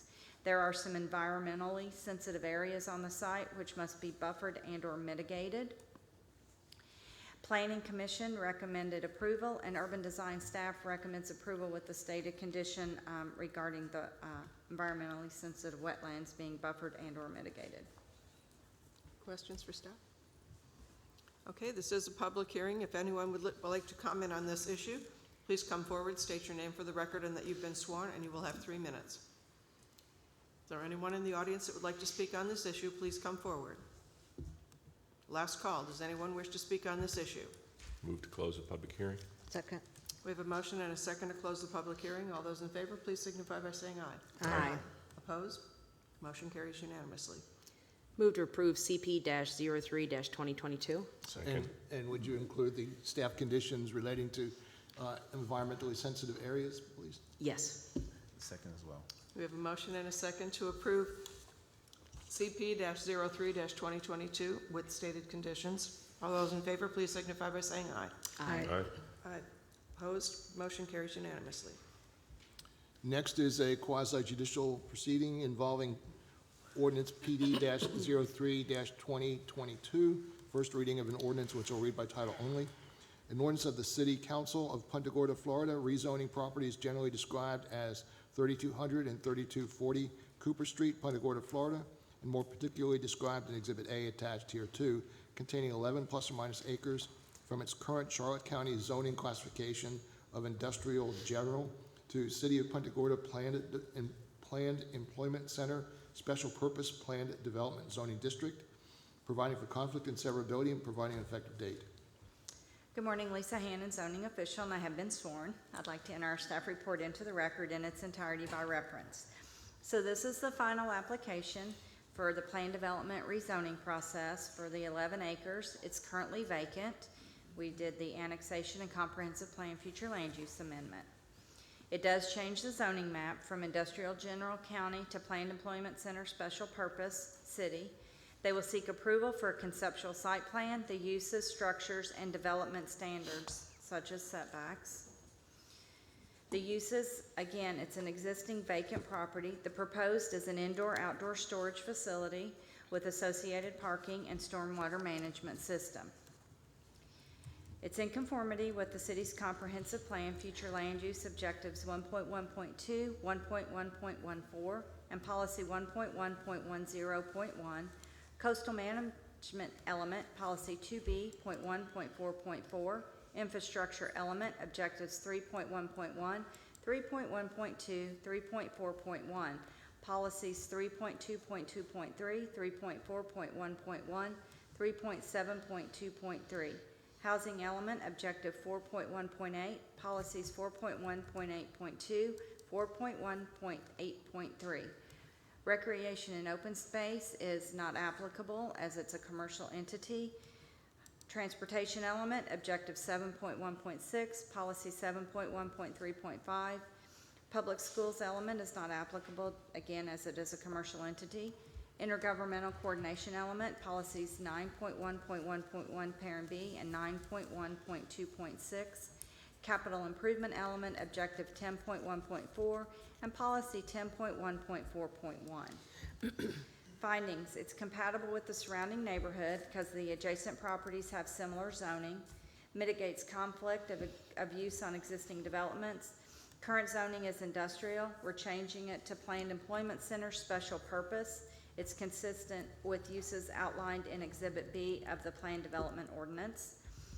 Provides adequate public facilities and amenities. It's currently vacant. The proposed use is indoor-outdoor storage, and landscaping and buffering will be required. Vehicular traffic. Cooper Street is a county-maintained road, and the proposed use has low traffic volumes. Preserves ecologically sensitive areas. The application shows 3 wetland areas identified. Buffering and mitigation will be required, and a complete environmental study will be required prior to any development. Mitigate unfavorable and topographical and geological conditions. Must meet the Florida Building Code, Florida Electrical Code, and FEMA regulations, and again, a complete environmental study will be required. Appropriate noise attenuation. Similar uses are adjacent, and there will be required landscaping to help buffer any noise. Architectural treatment and site planning. All planned developments are subject to the provisions of the Land Development Regulation articles. Article 7, which is architectural provisions. Article 9, streets. 10, parking. 11, signage. 12, landscaping. And these items will be fully reviewed at the time the Development Review Committee site development application is submitted.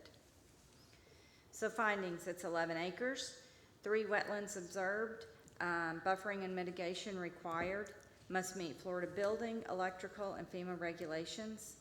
Rezoning request is consistent with our 2040 comprehensive plan, subject to all the provisions of the outlined articles of the land development regulations. Stormwater and drainage will require full review at time of DRC application. Utility improvements will be required at time of DRC application. The application is in order and meets statutory requirements. This is the 3rd and final application with the annexation process. An environmental study is going to be required. Architecture and landscaping will require full review at DRC. Stormwater, drainage, and utility improvements will be required, which will be fully reviewed at DRC. Conditions that DRC is required, environmental study is required, wetland mitigation approval is required to be submitted. Urban design recommends approval, including the list of proposed uses, structure setbacks, and development standards to the attached PD ordinance, along with the conditions. Questions for staff? I just have one question. This map that we're using for all 3 of these hearings indicates Cooper Street comes back out on 41. Are they planning to have an exit lane? No, no ma'am. Okay, because that is really kind of misleading, and I was very confused when I read this. The map shows Cooper Street coming out on the south end, which is the Cooper Street extension, actually. So I just want to make sure we're not doing that, because that's going to involve the railroad and... No, that's not anywhere. I think it's just outlining there. I think it's just the way the map layer looks. Okay. Melissa, did you have a question? No. Okay. All right, this is a public hearing. Does anyone want to speak on this issue? Please come forward, state your name for the record and that you've been sworn, and you'll have 3 minutes. This is a public hearing. Would anyone like to speak on this issue? Please come forward. Last call. Does anyone want to speak on this issue? Move to close public hearing. Second. We have a motion and a second to close the public hearing. All those in favor, please signify by saying aye. Aye. Opposed? Motion carries unanimously. Move to approve PD-03-2022 with staff stated requirements. Second. Do we have a second? Second. We have a motion and a second to approve PD-03-2022. Any further discussion? All those in favor, please signify by saying aye. Aye. Opposed? Motion carries unanimously. Next, we have GA-06-2022. Yes, and this is not a quasi-judicial proceeding. It is a first reading of an ordinance, and I'll read by title only. An ordinance of the City Council of the City of Punta Gorda, Florida, amending the provisions of Chapter 17, Public Utilities, Article 1, General Provisions, Water Rates, and Article 2, Use of Public and Private Sewers and Drains, Sewer Rates, Punta Gorda Code to increase monthly utility rates, providing for conflict and severability, and providing an effective date. Good morning, Kristen Simeone, Finance Director. This ordinance is to put into place our discussions during our budget development of the 3.75% rate increase that was determined was needed also by our consultants effective November 1. Any questions for staff? This is a public hearing. Does anyone wish to speak on this issue? Please come forward, state your name for the record, and you'll have 3 minutes. This is a public hearing. Does anyone wish to speak on this issue? Last call. Does anyone wish to speak on this issue? Motion to close public hearing. Second. We have a motion and a second to close the public hearing. All those in favor, please signify by saying aye. Aye. Aye. Opposed? Motion carries unanimously. Move to approve GA-06-2022. Second. We have a motion and a second to approve GA-06-2022. All those in favor, please signify by saying aye. Aye. Aye. Opposed? Motion carries unanimously. Thank you. And next we have SV-01-2022. Yes, this is a quasi-judicial proceeding involving a resolution, which I'll read by title only. A resolution of the City Council of the City of Punta Gorda, Florida, vacating a portion of that certain 10-foot wide alley lying in Block 45, City of Punta Gorda, also known as the subdivision of Lot 2 and 1/2 of Lot 1 in Block 45, Punta Gorda, as recorded in Plat Book 1, page 16 of the Public Records of Charlotte County, Florida, more particularly described in Exhibit A attached here to and incorporated herein, and provide an effective date. Good morning, Lisa Hannon, zoning official, and I have been sworn. I would like to enter our staff report into the record in its entirety by reference. As stated, this is the request to vacate a portion of a 10-foot wide alley in between Harvey Street and Goldstein Street. The property owner owns at least 60% of the adjacent properties that are abutting the alley, which is a requirement of the vacation. FPL and Comcast have no facilities in the alley. They had no objections. Only half of the alley is accessible. That is along West Olympia, behind the little villas that are there. The rest of this alley is not used for sanitation, and it's not used to service the adjacent properties. There's vegetation in there, so the remainder of it is obstructed right now. It's not a used alley. Development Review and Planning Commission recommended approval, and Urban Design staff recommends approval. Any questions for staff? This is a public hearing. If anyone would like to speak on this issue, please come forward, state your name for the record, and that you've been sworn, and you will have 3 minutes. Okay, my name is John Shalafo. I have been sworn. Pretty much all the information is within that packet. The only thing I want to add that it wasn't with the original application, that this property owner has owned these properties nearly 50 years and maintained that alley because it's an unimproved alley. It's nothing but grass. So he's just looking to, before he passes and the property reverts to his heirs, he wanted to go ahead and get that out of the way, abandoned. So his properties will be contiguous. Thank you. Thank you. Does anyone else wish to speak on this hearing? Anyone wanting to speak on this hearing, please come forward. Last call. Does anyone wish to speak on this hearing? Motion to close public hearing. Second. We have a motion and a second to close the public hearing. All those in favor, please signify by saying aye. Aye. Opposed? Motion carries unanimously. Move to approve SV-01-2022. Second. We have a motion and a second to approve SV-01-2022. All those in favor, please signify by saying aye. Aye. Opposed? Motion carries unanimously. Okay, we are going to take a 10-minute break, and we will be back at we'll call it 10:50.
discussion. The next item on the agenda is the next item on the agenda is a resolution. Yes, and this is a resolution that does not require a public hearing, which I'll read by title only. A resolution of the City Council of the City of Punta Gorda, Florida, disbanding the 2022 Charter Review Committee and providing an effective date. So this is just a procedure that we must go through at the end of the charter review process, and since their task has been completed, we now have to disband the committee. Move to approve the resolution disbanding the 2022 Charter Review Committee. Second. We have a motion and a second to disband the 2022 Charter Review Committee. All those in favor, please signify by saying aye. Aye. Aye. Opposed? Motion carries unanimously.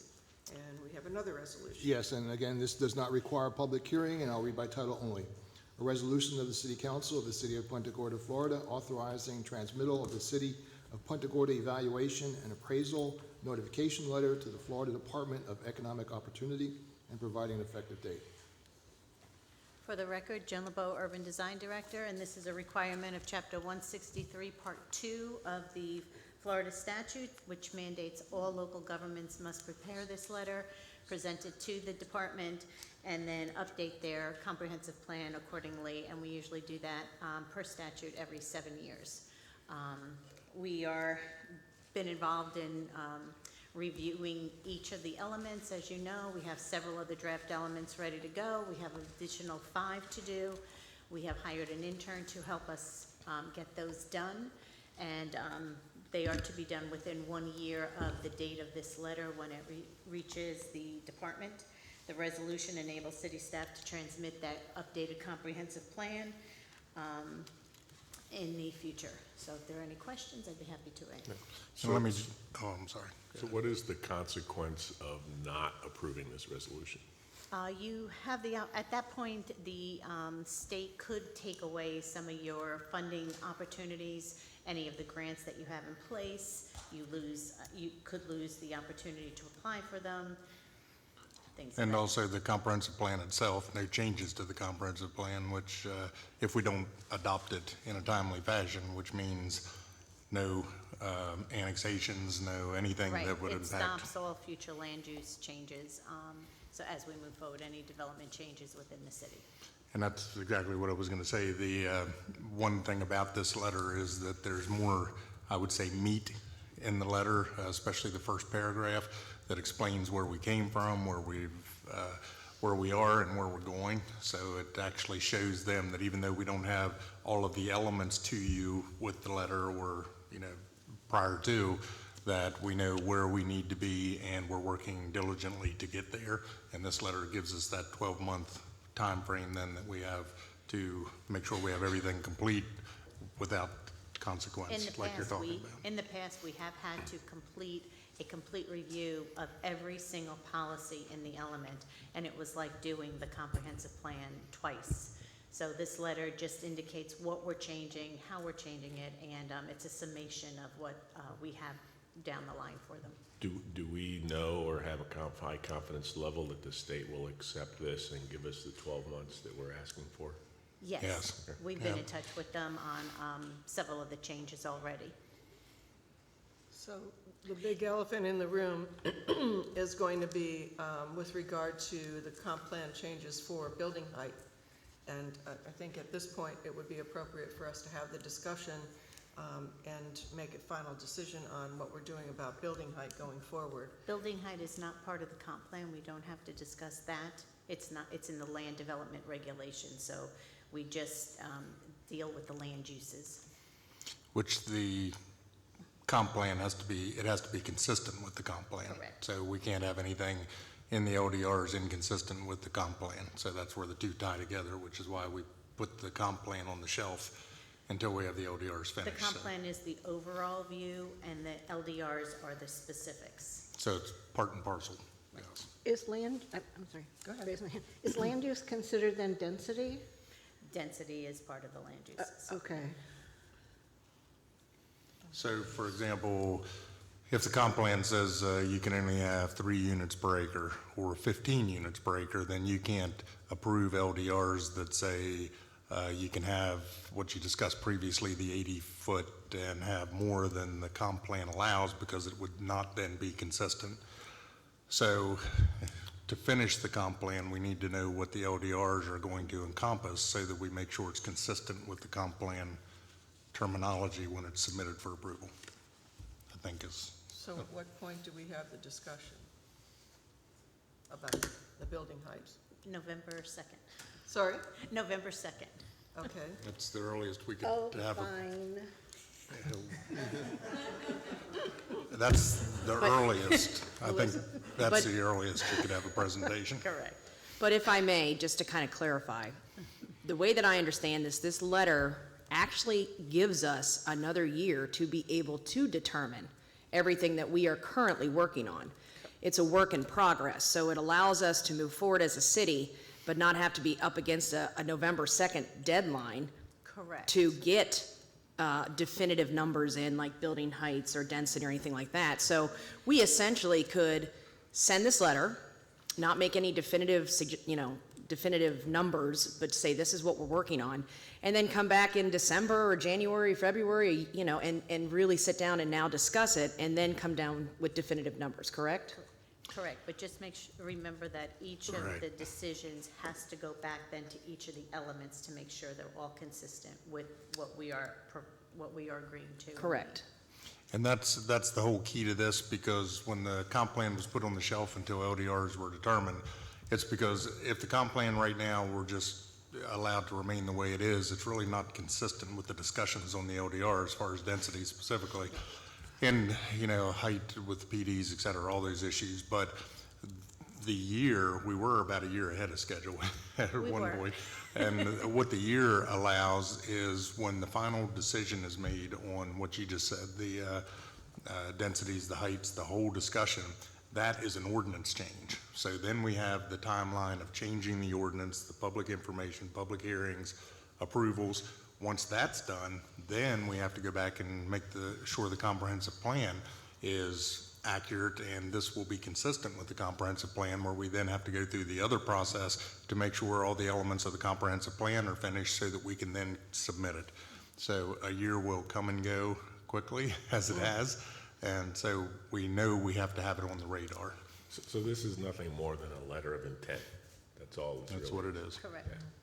And any changes that the state may not seem reasonable, they will respond back to us, and we have ample time to respond and plead our case at that point. So I move to approve the resolution permitting the city staff to transmit the City of Punta Gorda comp plan and appraisal notification letter to the Florida DEO. Second. We have a motion and a second to approve the resolution on agenda item 4B. All those in favor, please signify by saying aye. Aye. Opposed? Motion carries unanimously. Okay, next we have consent. This will be the approval of September 13, September 2021, September 21, the budget public hearing meeting, September 21 regular council meeting, and September 26 emergency city council meeting, an invoice for iCard Merrill, SV 02-2022, the agreement for Chenep, and the wastewater mutual aid program. Does anyone have anything they'd like to pull from this? Okay, we just need a motion. Move to approve consent agenda? Second. We have a motion and a second to approve the consent agenda. All those in favor, please signify by saying aye. Aye. All, okay. It's approved unanimously. Sorry, I was reading two things at one time. I got myself all messed up. Okay, so the consent agenda is approved. Okay, the next is the regular agenda. The first item is TU-15-2022. Good morning, Lisa Hannon, zoning official. This is as you know, we had a temporary use request for parking lot, overflow parking for Fisherman's Village at the 1000 West Marion Avenue property. They've come back and asked for an extension. It did expire in August. We did have the paperwork, just trying to get it on the agenda. So they have requested to extend to February 17th of 2024, which is another 18 months. From the August date. From the August date, yes. So what is the expiration date of it then? Would be February 17th of 2024, Okay. if you approve it. Yeah, I'd like to see a date certain on these because It's right especially in this there. case. Yeah. I'm just saying that, when I had my briefing, that was not what was on the agenda. I think it's important that when we have these requests, that we have a date certain on the expiration of. Yes, it's on the application. They did have it in the application. But it said 18 months. I believe in that application, it had the date of February, that's where I pulled this date from, was February 17th of when they were requesting it, Okay. so. And the applicant's here if you have any questions for her. Good morning, morning. Patty Allen, Fisherman's Village. And I'm here to answer any questions that you have. Anyone have any questions? No. Okay. And remember, we don't use this lot all year round. It is only a temporary lot. We use it primarily in season. And of course now with some debris trucks and all that. Okay. All right, thank you. Thank you. Anyone have any comments, questions? I'll move to Discussion? approve TU-15-2022. Second. We have a motion and a second to approve TU-15-2022. All those in favor, please signify by saying aye. Aye. Opposed? Motion carries unanimously. Next, we have TU-17-2022. Yes, this is another request by Fisherman's Village. They would like to use some pop-up container shops throughout the village. This is a mock-up of conceptual that they've provided. The very dark areas you can see are where they're proposing to have some of these shops set up. Where the scale is, where it shows 1 = 50, that is the marina. So it's inside. The Harbor Walk would remain open. They would like those placed throughout the village while they're in process with the plan development, rezoning, and comprehensive plan element moving forward. When they're not in use, they would be stored off-site, not within the city, and they're requesting 18 months from the date of approval for these. And these are some more conceptual elevations that they have provided us.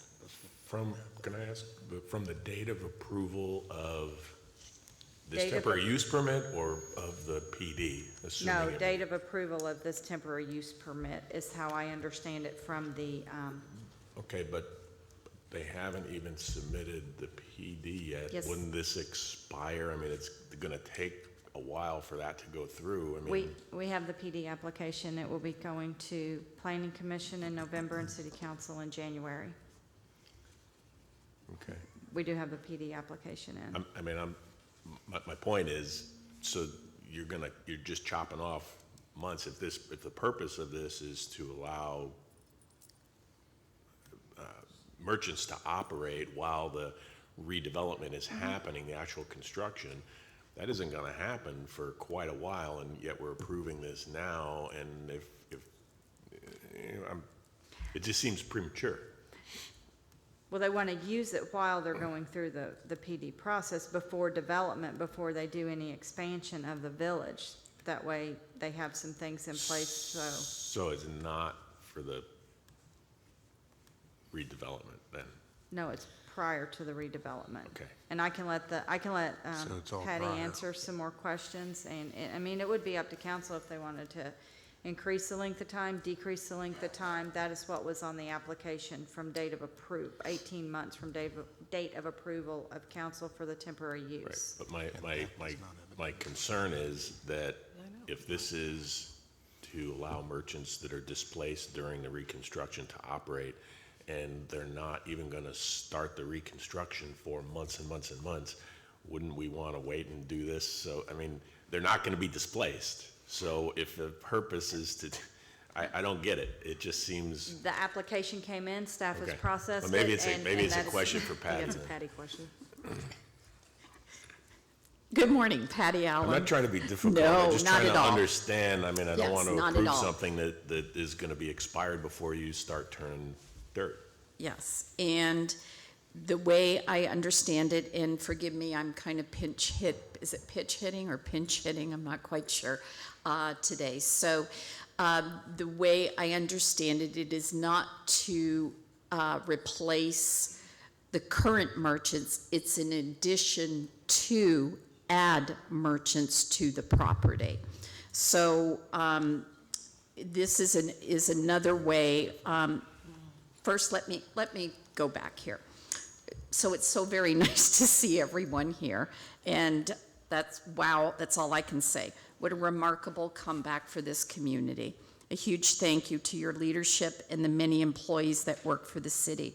It truly takes a village to make things happen, and that is evident with our recovery so far. I especially want to call out our city manager, Greg Murray. I applaud you for your leadership. I'm proud to say that Fisherman's Village was no exception. We opened within 1 week. As the cost of building materials soar and the availability of these materials becomes more and more difficult to obtain, post-COVID and now post-Ian, we bring you a different alternative. It would give us the opportunity to add artists and other unique artisanal products at a fraction of the time and cost to build in a traditional manner. This product would certainly add to the already uniqueness of Fisherman's Village and allow our small business model to flourish with more to offer for our guests, not to mention the additional revenue back to the city with sales tax and other business-related licensing. Already proven a destination in Wesley Chapel, Florida, and around the country, we hope you see the enormous benefit these would have to small business owners and to Fisherman's Village. Before Ian, we have had a waiting list to get into Fisherman's Village. Now, after Ian, so many southern retailers are displaced, and this is a perfect way to add to the uniqueness of Fisherman's Village. We kindly request that you approve it, and to answer your question, Councilmember Mark, the theory would be that we would like these to be placed, and then in the interim, and this was not the exact look, unfortunately, with Ian that we wanted to give you. No internet, what have you. So these would be covered. We would place them, this one here, and it would be covered to look with hardy board on the outside to look exactly like our buildings. These would be placed in the interim until we are allowed to build what we need to build for the planned development. This is just a temporary use. It is a unique use and something that we are not, that is not in the community already, but a very different, these steel structures are a very different way to add retail to Fisherman's Village. We would work with Lisa and the building department to place them that they don't impede any fire lanes. The harbor walk remains open, and they just add to the ambiance of Fisherman's Village. And perhaps I didn't answer. No, Okay. I'm getting there. So this is to, your plan development is going to propose to expand some of the merchant that are on the pier already. Not necessarily what's off the pier, but what's on the pier. And this is going to allow you to get those people going prior to that. So the assumption is if the plan development doesn't get approved and you don't ever do that, then are these temporary, or are they going to become? These are temporary. And my hope, obviously, we have a lot of work to do. We've been floating the plan development within the community. We have, again, Ian, we're going to hear that for a long time. With Ian, we had some public meetings planned already, and unfortunately they were canceled, and now we've rescheduled those for November before we get to the Planning Commission. So if by chance nothing is approved with the PD, which we certainly don't hope that, then these go away. We would have to take them away. I think this is really a very different look at doing something that is very successful in other places, and just having another look at doing something more cost-effective and would be able to allow some small businesses, which that is our business model, and to add some small businesses to Fisherman's Village. Debbie? Patty, I'm asking you this out of love, and I think you know that. What do I say to the people who say to me, we don't let these anyplace else in Punta Gorda? Why are we letting Fisherman's Village have them? Councilmember Debbie, I think Fisherman's Village is very unique. If we want to put them in the middle of, no offense to anybody else in town, in the middle of downtown, I don't think that's the right application. Fisherman's Village is your hometown destination. It is where 37 small business owners thrive. It is set back from the street. It is unique in itself already. So I think it is a perfect fit. And what would you do if these were on the pier and you had another Ian come through? Quite honestly, we would work with Lisa in the building department. I guess nothing is safe, and we know that. But we would work with them to secure. These are steel structures, so I'm not quite sure. I really don't know all the things that we would need to do to them, but really, as Ian showed us, really nothing is safe. I mean, even a brand new Sunseeker with everything up to date has, so. Yeah. Thanks. Those are the I'm sorry. Are the comments. No, those Okay. are the comments that I'm getting, and I wanted your answer. Thank you, Melissa. So I heard a couple things that I have some concerns on. Number one, how many containers are we proposing? I don't know the actual number, and I'm going to say they're going to be, I'm sorry, Lisa, do you have them there? Okay. Well, so. Could I just orient people into that map Yes. quickly for anyone that hasn't seen it? Where it says 1 inch equals 50, that's generally the marina area.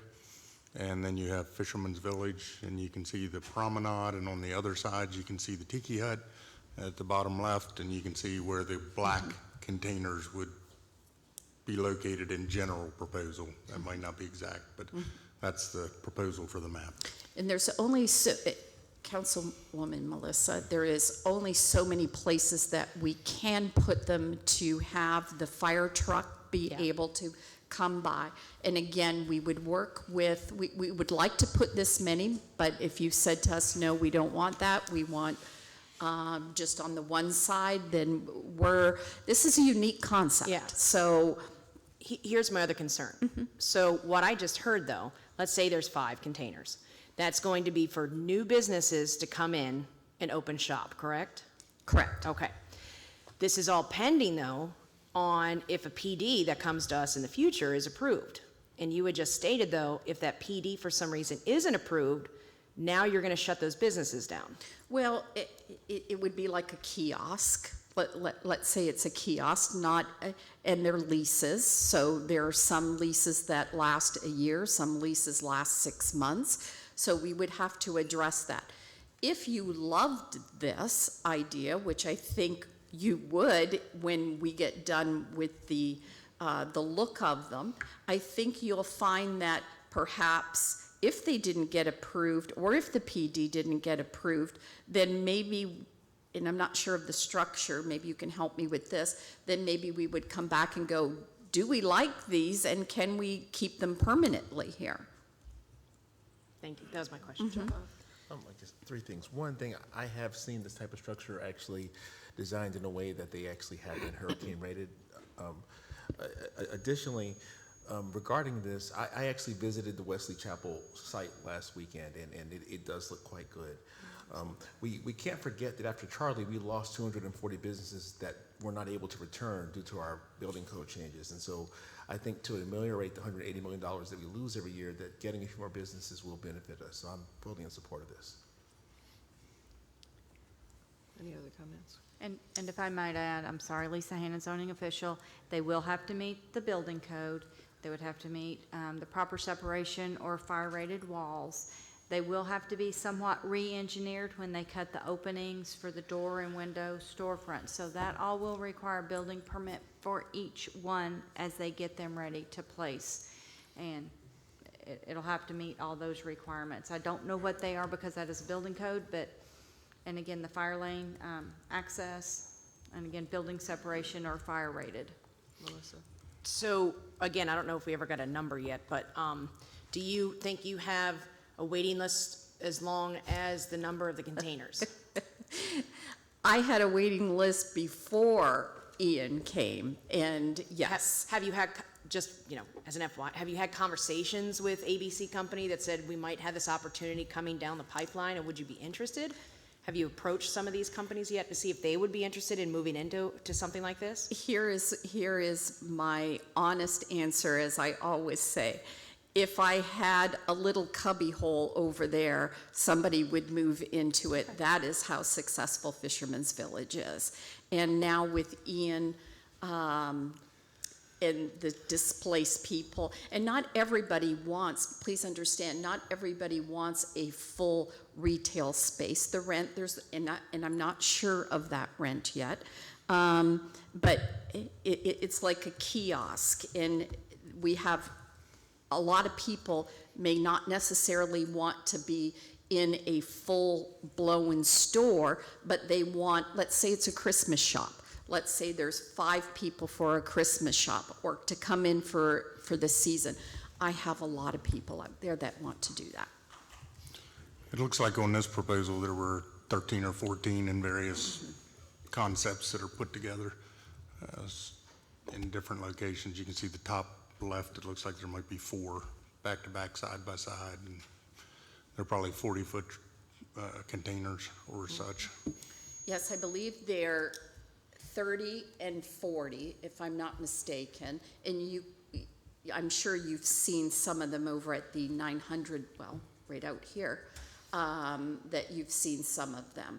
So, but remember, that's not what they're going to look like. The hardy board that we have on our buildings, it will match and be wrapped in there.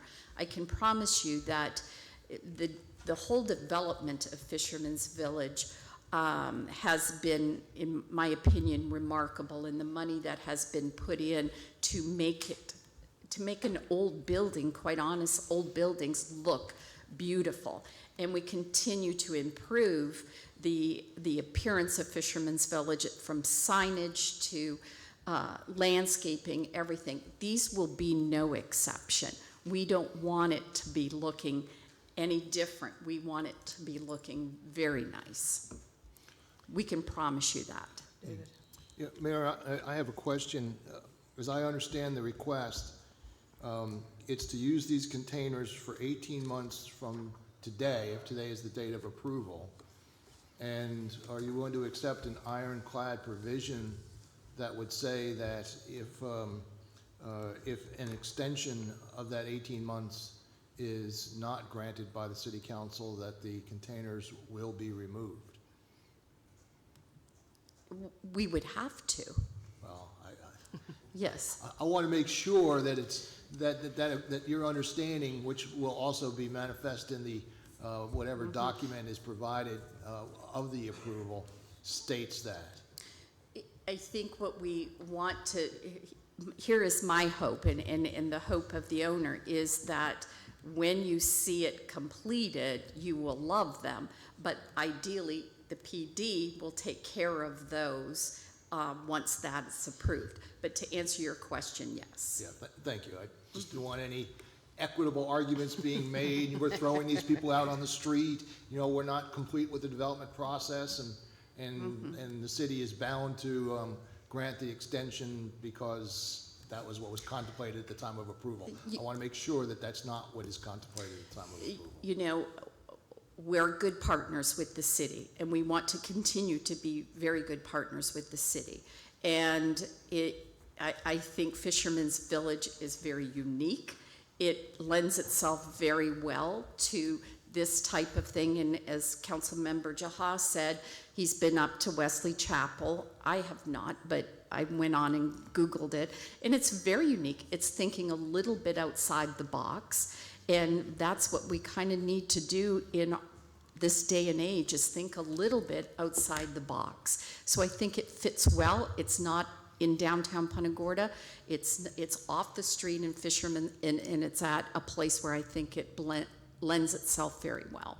And I wasn't intending to disparage in any way Fisherman's Village, but we have an experience in somewhat a related situation regarding a temporary use that actually morphed into something which I think has been welcomed in retrospect, but at the expiration of that temporary use, it was unclear as to where the city was to go.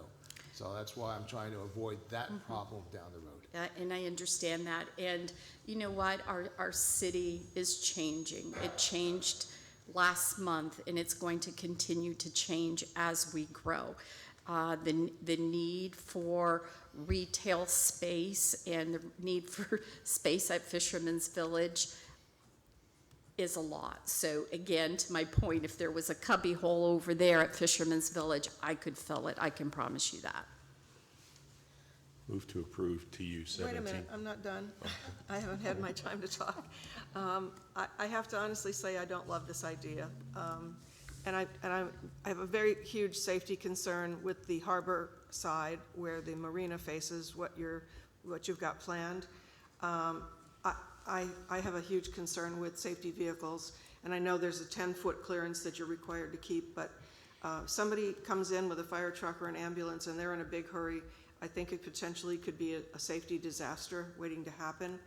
And I just don't like the look of them. I don't mind if you put kiosks in the middle of the mall. I don't have a problem with that at all. And if you want to put them over where the tiki hut is, because that's a whole new thing that you may want to enhance over in that area. But on the Harbor Walk, I don't think that was ever the intent when the land was sold to Fisherman's Village, was to turn it into, in my opinion, I think it's going to look like, I don't want to say what I think it's going to look like. I just don't like the look of it. But I'm concerned from a safety standpoint more than anything. And also, I think we're continuing to take parking spaces away where we desperately need them already. And I know you're working on a PD, but at the moment, you still have a major parking problem there. And now you've taken parking spaces away where the tiki hut got built, and now people can only park in a small section of where they had a fairly lengthy space of parking over there. So those concerns to me are really very important from a safety standpoint, from an occupancy standpoint, and I respect a lot of what you guys do there, but I don't like this idea. That's just my personal opinion about it. So, Are there any spaces being taken away? Because isn't it where basically there isn't any parking right now? That's correct. There are no parking spaces. Every parking space that we currently have remains. There's no parking, when we add these, there's no parking space that is taken away. And the cars, as you know, Mayor Lynn, we have shut down the Harbor Walk, and the vision has always, it is a harbor walk. We have people biking, we have people walking, their dogs every day. And I think the addition of these structures would not impede at all any fire truck. I mean, we would not do that. We would not be allowed to do that by fire code. So they're going to be placed in areas where a fire truck, an ambulance, a police can get there, and the flow of traffic, public pedestrian traffic with bicycles and that still flows as it currently does. But there are no parking spots taken at all with this request. but there were some parking spaces taken away when the tiki hut got built. Because I used to park over there, and those parking spaces are gone now. There were parking spaces, but remember that the parking spaces that we have currently are to code. We have more than we need. I say that, we have more, we continue to do very well, and that's why when the PD comes, we're gonna want more parking, we all know that, but it was taken, a little bit was taken away for that, but we also have added parking where we didn't have on that lot that's right next to here that you just approved. Patty, help me envision, like, let's say where the store with the dog supplies is, okay? They have a back door that has a walkway and a pillar set, okay. Where in relation to that is one of these kiosks gonna go? Is it gonna go next to the? In front of that. Right up against the? So you still would be able to walk behind that. It and go into the building? Yes. Okay. And then, are you going to enhance the harbor so that you don't have people, like getting out of the way of somebody and? I'm sorry, I don't understand that. Like the harbor, is it going to be enhanced safety-wise along the waterfront? The promenade area with the water. Will you have to do something there? I don't think so, because we don't now. It is, there's no traffic. When Fisherman's Village is open, there is no traffic permitted down at all, with the exception of a fire or police truck. That's it. So people walk freely all through there. Okay. Yeah. And you feel like the landscaping is enough of a buffer? That's what I'm asking, because there is quite That's on the water side, the landscaping. There's quite a bit of yes. buffering. Okay. And there's benches there, and people walk and sit and watch the water, and I just truly think that this is going to be just another added amenity to Fisherman's Village. I think it's going to, to answer your question, Mayor Lynn, I think that when you see them, you'll feel very differently. It's not going to look like that, and unfortunately, I didn't have the picture. It will mimic what the building looks like now. I don't, like I said, I don't have a problem if you put them on the section where the Tiki Hut is or within the confines of the mall.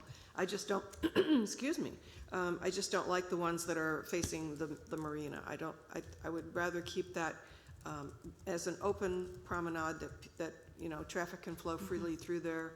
And I just think that it, in my opinion, it kind of looks like it's junked up. And remember that is, I understand what you're saying, and remember that it's not along there because there's not enough room for there. It is just in the area where the Salty Paws back, that's a big, huge space in through there. And I don't respectfully disagree, but I think if you look at that right now, it looks like the back of a commercial building. And if you put these in front of that, then I think it'll actually enhance the look, because it won't look like the back of a commercial building. It'll look like something's actually happening there. I always thought that whenever I saw that from the parking lot, I go, hey, we should do something with that at some point, because it just looks like the back of a commercial building. In 1979, when Fisherman's Village, or 80, I wasn't born yet. Okay, everybody got that.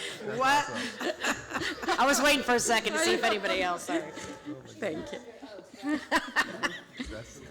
Remember that ideally what should have happened is that the retailers should have been on the outside so that you walked along the promenade and you were looking at the water. Unfortunately, it was kind of backwards. And other than To Terry, some extent, this does that. Yeah, this would enhance, yes. And you were saying to some extent, if a PD is approved with the additional retail, that some of these could then move into that retail potentially?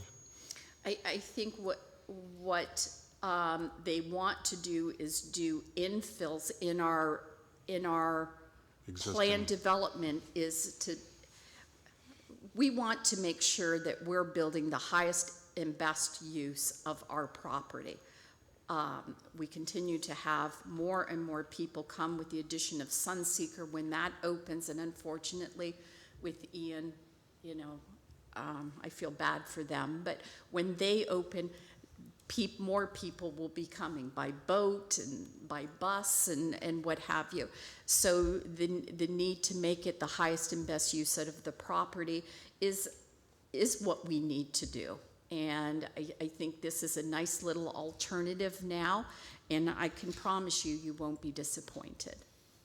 And the enhancements, even in the enhancements in the middle of the mall were right under construction, was simply sweet. And you saw all the high windows now that we're putting in. So we're really improving a property that has aged and is had not looked the best. And ever since John Larimore has purchased the property, he has invested a lot of money in improving it. Any other comments? Okay, thank you. Discussion. I'll make motion for approval. Councilmember, could you add the conditions of the Yeah. building and fire Yes, safety? building fire, yes, just Okay. standard conditions, yes. Okay, thank you. Second. Okay, we have a motion. Somebody sneeze. We have a motion and a second to approve TU-17-2022 with conditions. Any further discussion? All those in favor, please signify by saying aye. Aye. Aye. Opposed? Aye. Motion carries 4-1. Thank you. Okay. Next, we have an agreement award to Hilltop Securities of Orlando, Florida for financial advisory services. Good morning, Ann Heinen, Procurement. The current contract for financial advisory services is with Hilltop Securities. Their current contract, they've exercised all renewal options for their services. Therefore, Procurement issued a request for proposal and 286 vendors were notified, 19 viewed the solicitation, and 2 responded. An evaluation and selection committee was established to evaluate both firms based on qualifications and pricing components. On September 18th, 2022, the ESC committee ranked the firms and selected Hilltop Securities as the top-ranked firm to award the solicitation. The Procurement and the ESC committee established a rate schedule based on unit prices and hourly rates, and staff will negotiate specific authorizations based on projects upcoming. Based on those projects, award authority, they will be brought to the proper authority for approval at that time. Staff recommends approval of the agreement to Hilltop Securities. Ann, can you explain what this is for, what this is actually used for? Absolutely. They're used for looking into financial options of if the city requires financing for some projects, if the city requires bonds for projects. And one of the recent projects that they were awarded was to look at the feasibility of adding bringing back the pension program and what the cost would be to the city, and that's one of their current projects that they're working on. If I can, the term securities in this use is financial securities, not security like a security guard. So securities, Hilltop Securities, and the history, 5-year history showed that it's an a la carte menu. It's like having them on retainer for something that we need them for.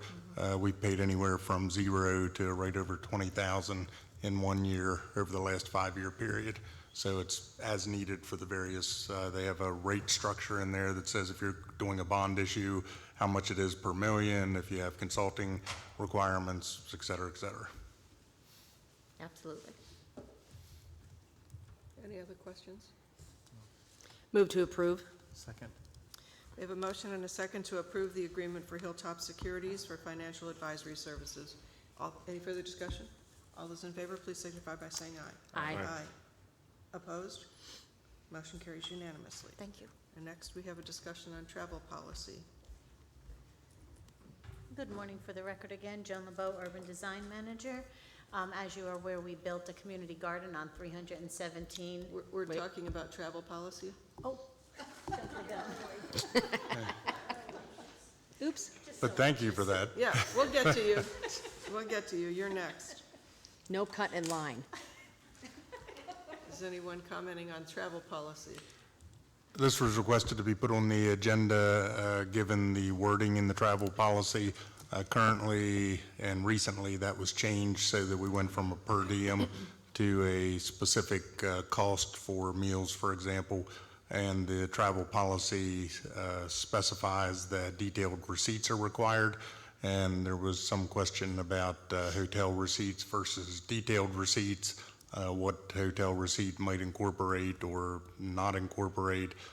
Some have, some don't have, but what receipt is allowable versus the detailed cash register receipt, for lack of a better purpose or term, that actually shows what meal was consumed, one person versus two, what kind of drinks were on the ticket, et cetera. So right now, the policy says detailed receipts are required. If they're not going to be required, the policy would have to be changed and any ramifications that may cause.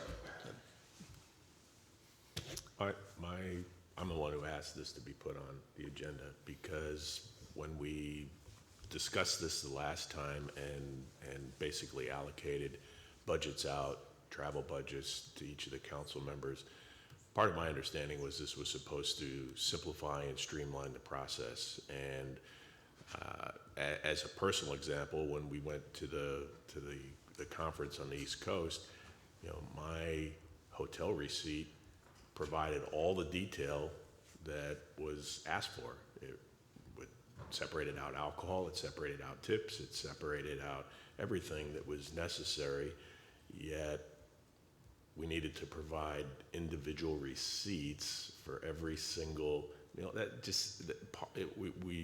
intent, I believe, was to streamline the process, and that was not streamlining the process. So I don't think that it's necessary to have all of these individual receipts that you got to stack up and keep track of, and it makes no sense to me.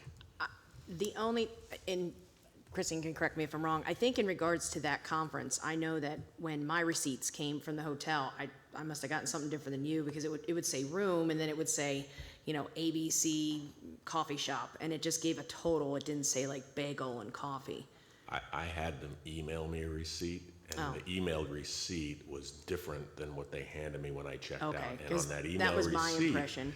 On my email receipt, it broke out alcohol, it broke out tips, it broke out everything that Kristen asked for, yet that was not acceptable, and I'm chasing down individual receipts. I think that as a summary receipt from the hotel that has that detail should be acceptable, and we don't need to have tracking down every single little receipt. I agree with that. And half the time, and it happened to me, now, Kristen, I have all those receipts. Okay, I didn't want to submit them because I was making a point, but twice of those receipts, when you're checking out and you're signing and the guy hands you the wrong receipt, you put it in your pocket and you're done, you look at it and say, crap, that's not my receipt.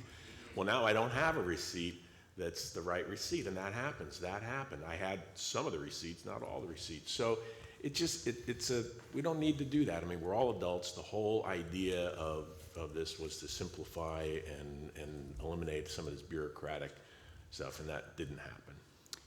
I will add a couple of things to that. I don't disagree with you.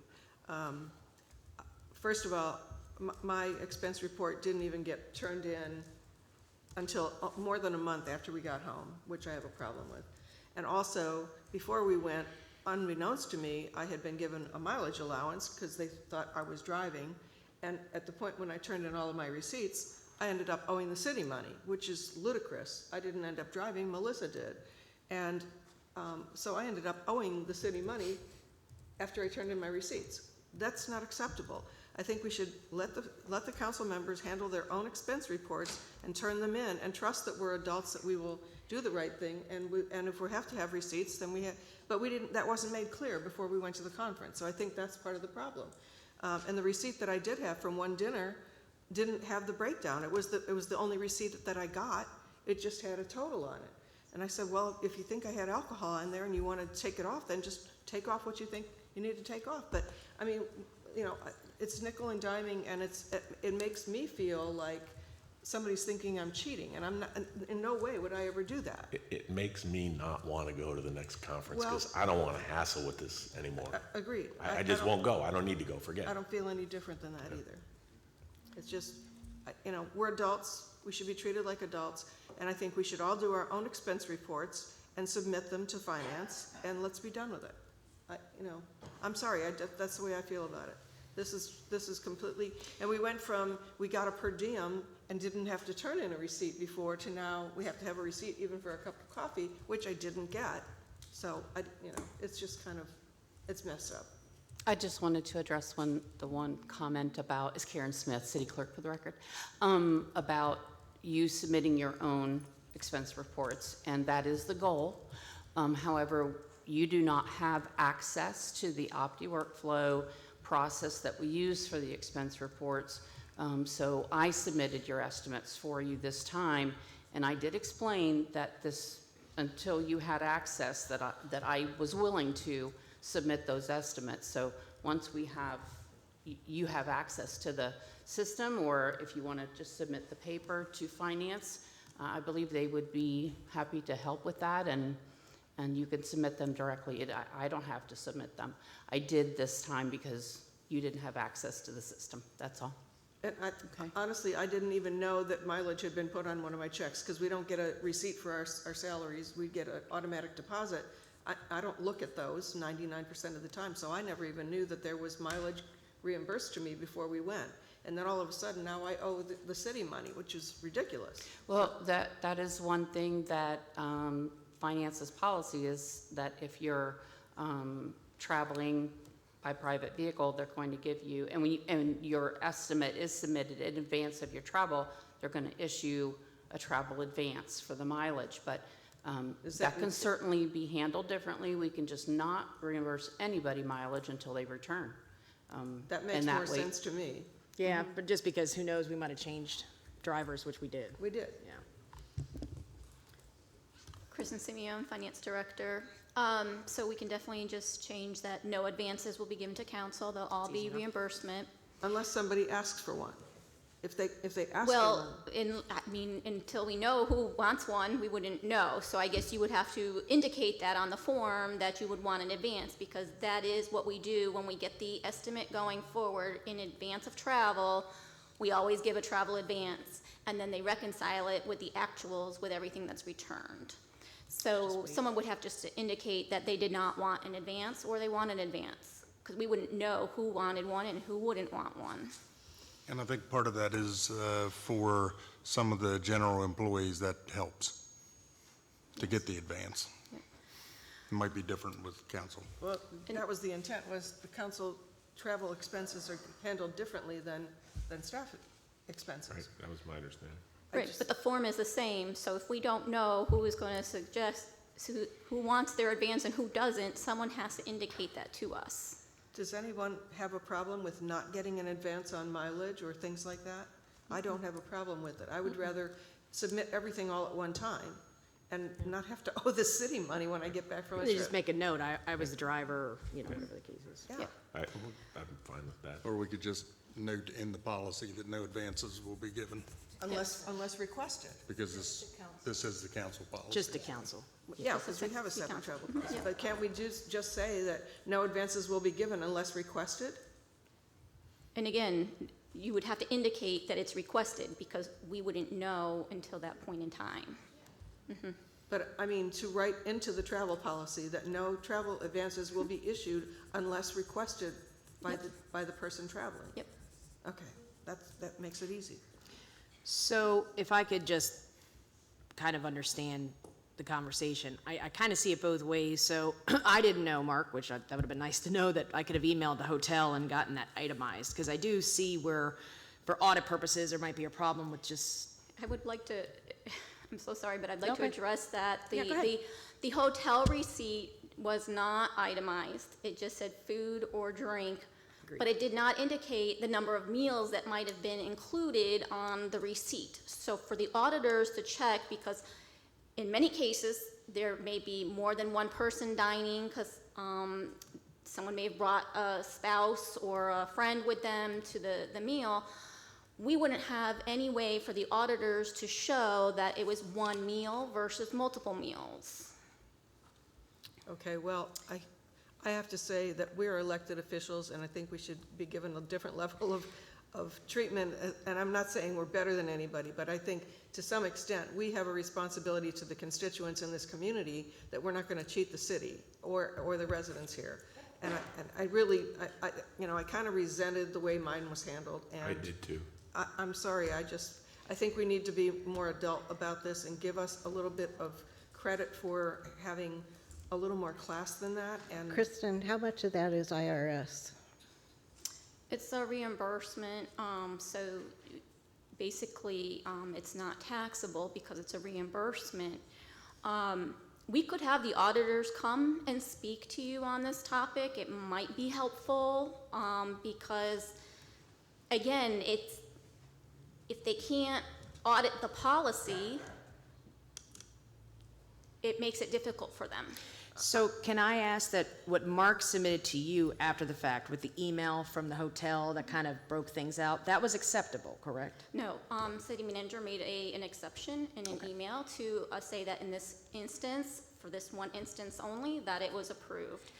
That in the future, it would have the detailed receipts as per the policy. And may I ask though, just so I can understand, hold on one sec. So it was detailed on your end, correct? Like ABC coffee shop? For every transaction, it broke out alcohol, tips, and food. Now, yes, you know, for $10, if there was gonna be two people eating for $10, I think that's a great deal. So it was obvious from the amount that it was one meal, but yes, it didn't say that it was one meal and two meals, but there were tips, alcohol, and food broken out for every time we ate at the hotel. So what would have been different if he had gotten a separate receipt from that ABC coffee shop?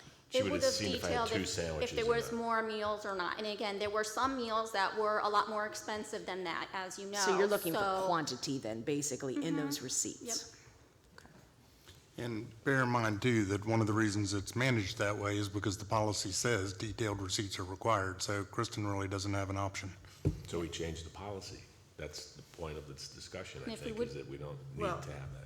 I think what she's saying is we don't have the option to change that part of the policy because the auditors require detail. And that would have been fine if we had had that discussion before we went, but we didn't. And some of the receipts that we turned in were not sufficient, apparently, so. The other option would be going back to, say, a per diem, but maybe not the same per diem that is in our current policy. The GSA rates have per diems for wherever you're going to that give you the estimated amount for that area for breakfast, lunch, and dinner. And then you wouldn't have to turn in any receipts. I'm not sure we want to do it, David. Mayor, the last page, the last line of the first page of the policy says, an advance of funds for mileage for overnight travel can be requested by submitting a city travel expense authorization and report at least 10 days prior to departure for the finance department to accommodate the request. So I think that covers the discussion with respect to those that want advanced reimbursement. It says it can be. But as far as the auditors are concerned, the auditors audit to the policy. They're gonna look at it and say, yes, this complies with your policy. We set the policy, so we could change the policy. The auditors they're not looking for one meal or two meals. We set the policy. I think we need to set the policy and then let the auditors audit to the policy. I lived on expense reports for 40 years working for a company that was tighter than this city, and we never had to go to this level of discussion, and we were audited as well. So I think we set the policy the way we want it, that we're comfortable with it, and then they audit to our policy. That's how it should work. Well. And maybe we can't finish that discussion here, but we need to go through the whole policy, and we need to look at this in a completely different light. And I think some hotels don't even break up, like that particular hotel, you were able to get that one where it's just a summary, but I don't even know that all hotels do that. So what would happen in the case when those aren't available? But we changed the policy so that that's not required. that level of So detail. that the alcohol would be covered, because if it didn't give us that level of detail, we would not have that available. I didn't put things on my hotel folio. I paid for each meal as I went, and I got a receipt for it. So I had almost all the receipts that were required. There was the one for a dinner that I didn't have that they wanted better detail on. I guess we need to bring this back for another council discussion in the future and see, why don't you go through the policy, everybody, and come back with more input on what you'd like to see changed, and we can discuss it at a future council meeting. That's the best suggestion I could make. I'll just make one more comment. I too, coming from a corporate world, I think we are held to a higher standard because we are public officials. I think we do have a duty to give detail. I don't know with quantity, but to give detail to make sure alcohol is not reimbursed. And I think it's pretty simple. I think we all just need to be better educated on exactly what we need to do. But getting receipts really isn't that big of a deal. It's not going to discourage me from traveling. I just need to know exactly what's expected. But I've been working for corporations for years, and it was get a receipt or don't get paid, and that's pretty simple. So I was the same. yeah. So, all right, we'll bring this back for another conversation. It'll be on a future agenda. Now it's Joan's turn. Yeah, now it's Joan's turn. I was just so anxious. Again, Joan LeBeau, Urban Design Director. We built a community garden over on 317 East Virginia Avenue, and it was being maintained by the Quality Independence Service Group. They are no longer able to provide the upkeep of the facility due to COVID issues, and the heat this year really got to the residents of her group. So she has bowed out, and we fortunately have a gentleman in the background, Mr. Abraham from Happy Hour Marketplace, who holds the market on Friday nights at the Bailey Brothers Park. He has shown an interest in taking over the garden. It will require council approval on that. It was we purchased the property. The property was ours. We built it with city money, so it requires council to approve who will be maintaining the site. The group will be working with Team Punta Gorda. They were scheduled to clean up the garden on October 1st. We had Ian, so they did cancel it, but they are looking for another date, and they will work with Mr. Abraham to clean up the property, and then Mr. Abraham's group will provide sort of a market to a sale, a farm to market product. So with that, if there's money being made, where is that money going? Is it coming back into the community, like to the Cooper Street Rec Center or something like that? we would need to know that from Mr. Abraham. Yeah. If Mr. Abraham would like. Yes, you may. Originally, as you may recall, it was being established to assist in an incubated economic business opportunity for the east side. Okay, we haven't had a marketplace since. Could you please state your name for the record, sir? Sure.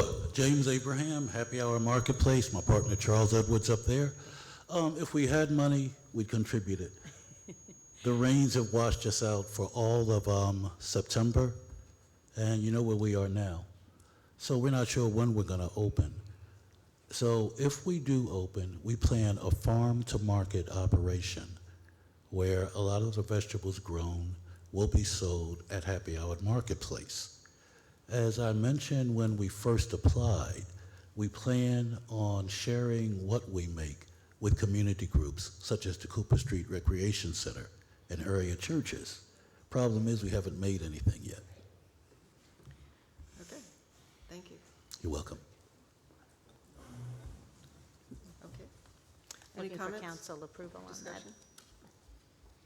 Questions for staff? Okay, we just need a motion. I'll make a motion for approval. Second.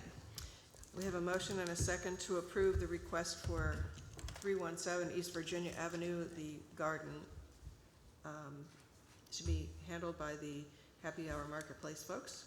All those in favor, please signify by saying aye. Aye. Aye. Opposed? Motion carries unanimously. And next we have the Light Up the Night Downtown Christmas Tree Lighting Event. Good afternoon, Lisa Hannon, zoning official. We have to bring this to you because the Light Up the Night is going to be on the street side this year, since we can't have it on the marketplace property, and we have to get FDOT permit, and we need council's approval so staff can submit the FDOT permit. And what, have we discussed the Christmas tree corner with the property owner? We own a lot of where the Christmas tree is, so we're not using the marketplace property at all.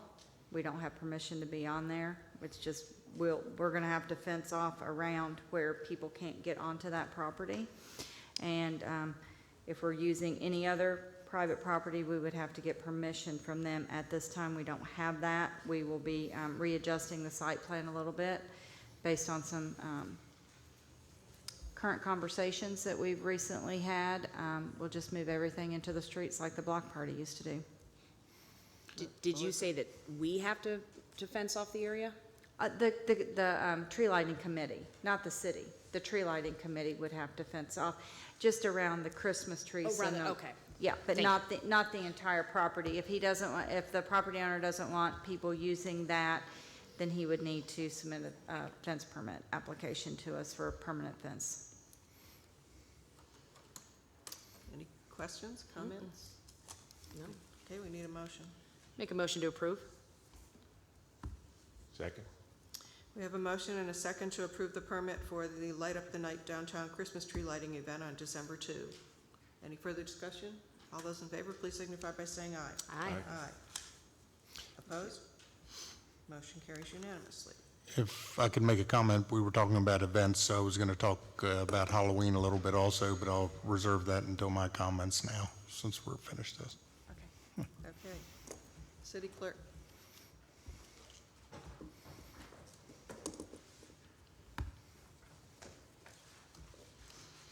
Karen Smith again, City Clerk for the record. Just to go through the board and committee vacancies, we have one regular seat and 2 alternates on the Board of Zoning Appeals. We have 2 seats on the Burnt Store Isles Canal Advisory Committee. We have 2 regular seats and 2 alternates on the Code Enforcement Board. Historic Preservation Advisory Board, since there was a lengthy break in between the last time we announced vacancies, I've put it back on the vacancies to start the process over. So we have 4 regular seats and 1 on alternate on that board. Planning Commission, 1 alternate. Punta Gorda Isles Canal Advisory Committee, 2 seats. Utility Advisory Board, 2 regular seats. And then under nominations, I have an individual who's seeking reappointment to Burnt Store Isles. We currently have 3 total vacancies on Burnt Store Isles. If we do not reappoint this gentleman, we will not have a quorum and they will not be able to conduct business. And since this was reappointment, even though I only have 1 person, I thought council might consider nominating and appointing him. Move to nominate and appoint. Do we have a second? Second, sorry. We have a motion and a second to nominate and reappoint Mr. Daugherty for the Burnt Store Isles Canal Advisory Committee. All those in favor, please signify by saying aye. Aye. Aye. And just to Opposed. let you know, I'm sorry. I'm opposed. Oh, okay. I was getting to opposed. Sorry. Okay, so Mr. Daugherty is reappointed 3-1. Thank you. And we are trying to think of creative ways to get the word out.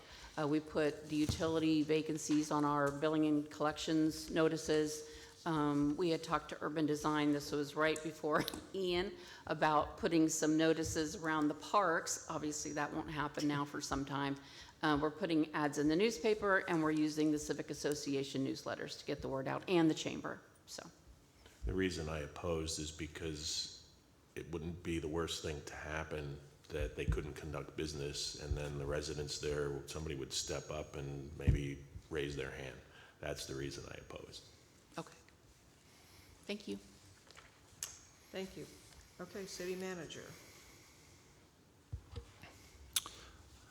A couple things. One, I certainly wanted to thank everyone for the support through Hurricane Ian recovery, not only the citizens that are working with us and patiently awaiting some of the services, but also council. I was reminded last Wednesday night, it was 2 weeks after one of the worst hurricanes to hit the United States ever. And businesses were open, people were out in the restaurants eating, the lights were on, people were enjoying the evening. Now, not everyone had that opportunity, but the city was open for business. And 2 weeks after the type of hurricane that hit us, I think that was quite notable and quite a testimony to the work that had been done to get things accomplished. Everything that you heard during the updates and other information. We have a city with a lot of people and a very small, efficient staff. When you look on that side of the room, most of the management that helps make things happen in that kind of case is right here today. So we don't have large departments with large teams of people that are able to work to make this happen. And the ones that are doing that have been working tirelessly to keep everything going and help get our city back open. So we certainly appreciate that. And one of the things that encompasses that we haven't been able to do yet is the street clearing in some of the areas that would lend the events such as the Halloween event where the city closes the streets specifically is our role. And then there are some areas where candy's handed out, City Hall actually hands out candy, et cetera. Now, we haven't made a determination, we're not going to do that yet, but by the end of the week, we're supposed to know exactly what areas are completely cleared, including parks. And one of the things, even Bailey Brothers that I was going to address while they were here, all those parks are still closed.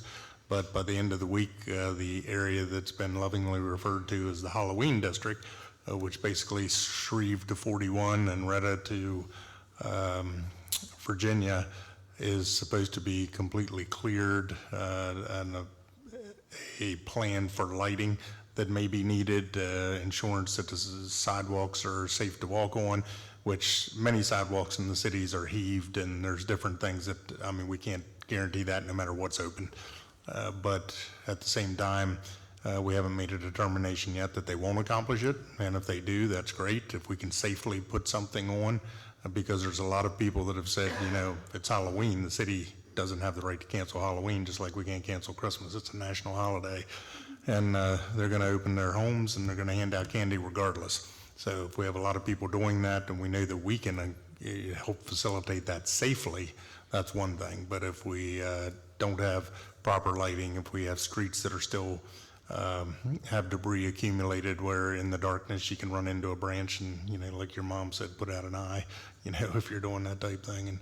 And we can't then sanction something that would not be safe for the residents to do by closing streets and participating in that. So we'll know more by the end of the week when we see what the teams have accomplished.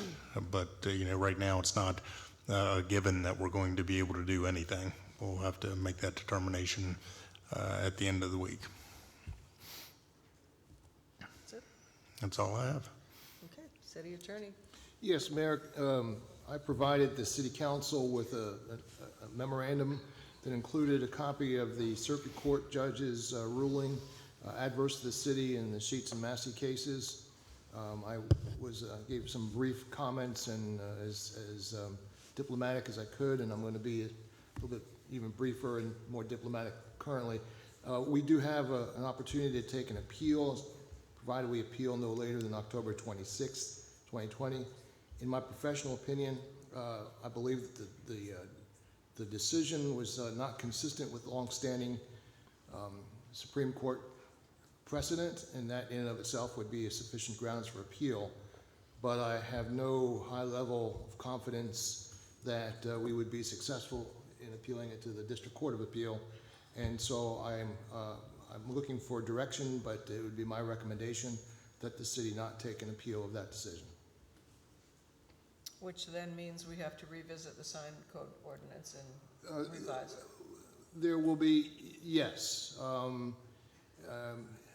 don't want to get too technical about it, but he did indicate that the application of our sign code as it related to indecent speech to the two individuals that were cited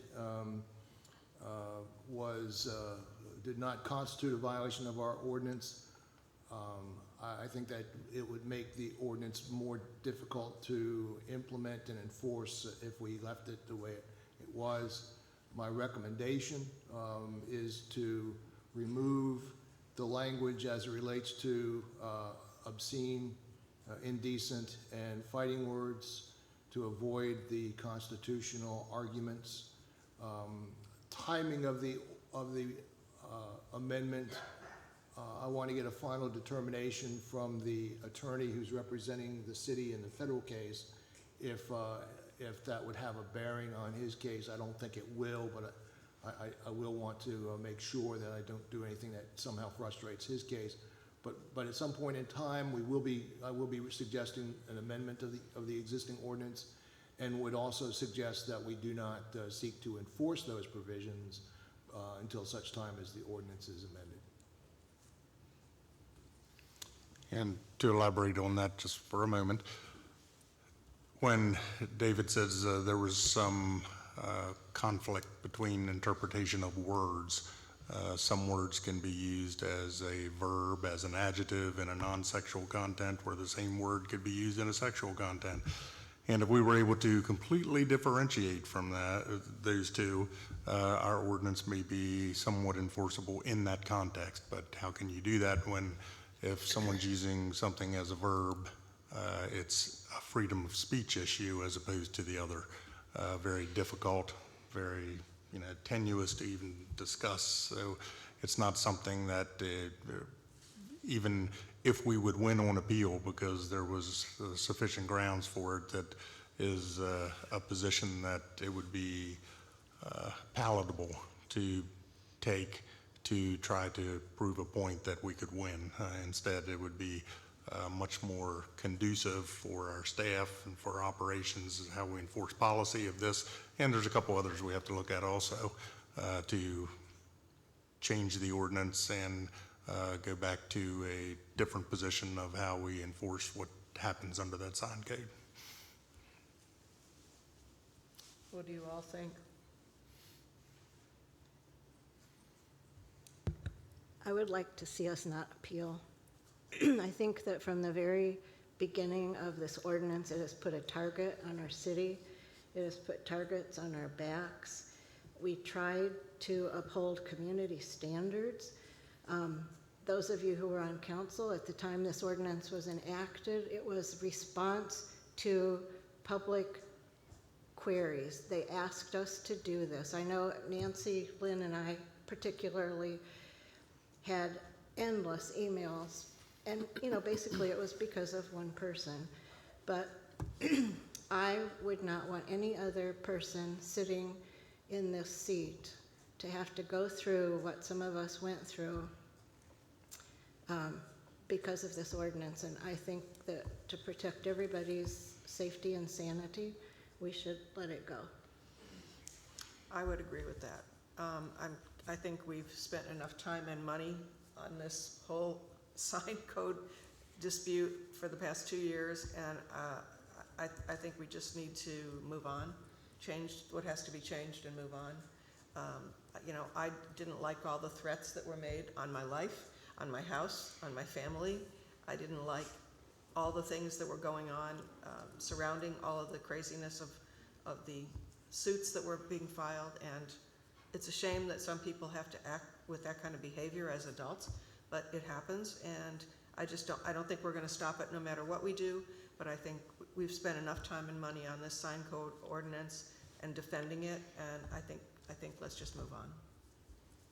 That's my feeling. I agree. I agree. Mark, any comments? I wasn't on council when this was approved. I am of the opinion never back down from anything. So I don't care what it is, whether it's a sign ordinance or not, I don't back down. So if it's 3-1, that's fine. I'm not voting in favor of, I wouldn't vote in favor of the sign ordinance per se, but I'm not in favor of backing down. Okay. Well, I have my answer. Thank you very much. okay, thank you. City Clerk, do you have anything else? Okay. I have a few things. As a reminder, council members, we have the Veterans Day Parade on November 5th that we're supposed to be participating in. As far as I know, that is still scheduled. Chief, you're still up there? Lisa. Oh, Lisa, I'm sorry. Yeah. Sorry. Lisa Hand, zoning official. Again, this is one of those, we still have debris on the sidewalks downtown. I've also received a request from Charlotte High School to reschedule their homecoming parade for November 10th. Oh. I know how our resources are stretched with our public works and our police. I spoke with Mr. Charlie Moores from the Elks Club yesterday, and he's the chairman for the parade. He says he will do whatever council or the city would like him to do. They can hold it, they can cancel it. It would be up to us. So with this, with the condition of the downtown, I know the workers are doing their very best. I mean, and everybody's pretty stretched on this. I don't know how, because we do the maintenance of traffic, and we do it as an in-kind service for both of those parades. So we're looking for a little bit of direction in this discussion on how to move forward. Do we have any kind of an idea from police and fire? Maybe you can comment on what you think we are able to do? As she's walking down, I think it's too soon, honestly. I mean, we're looking at 2 weeks for the November 5th. At the same time, people want normal. Yeah, They want some but we kind of also, normal. but we want safety too, and I just feel like our first responders are overtaxed and need a break, and I don't know if this is the time. So many people who are so upset that we are clearing the area for a Halloween party when their street has not had the first pass yet. And, I think we have to, I understand Your mic's not on. it's normal. It's Halloween and it's normal, but I have people that are really upset that we are clearing away so that we can have a Halloween party for people who aren't even from Punta Gorda, and their streets are starting to smell from the debris. And I think we have to be respectful of our citizenry before we worry about the children of other communities. So let me just reiterate one thing on that. We have 6 different zones, and the zone that Halloween is in one zone that's being cleared. So we're not ignoring these in favor of this. That zone is still being cleared normally. They just hope to get to it by the end of the week. There was something in one of the reports that came out that said we are clearing the Halloween zone. It was specific to that, and people took that as preferential treatment. But that zone is the one zone. That's not the other 5 that are still. I understand, but I'll as believe normal. it when I see them in my zone Yep. and their zone. Well, my zone hasn't been touched Mine yet, either. nor is it on the And list that was distributed Nor yesterday. is mine. Yeah, I know, so I'm sorry, I think, they'll live without a Halloween parade, they'll live without a homecoming parade, and they know that we love our veterans, but our police have been working overtime. I just think we're asking too much, we're putting too much on the backs of our public I'd like to servants. hear from the chief.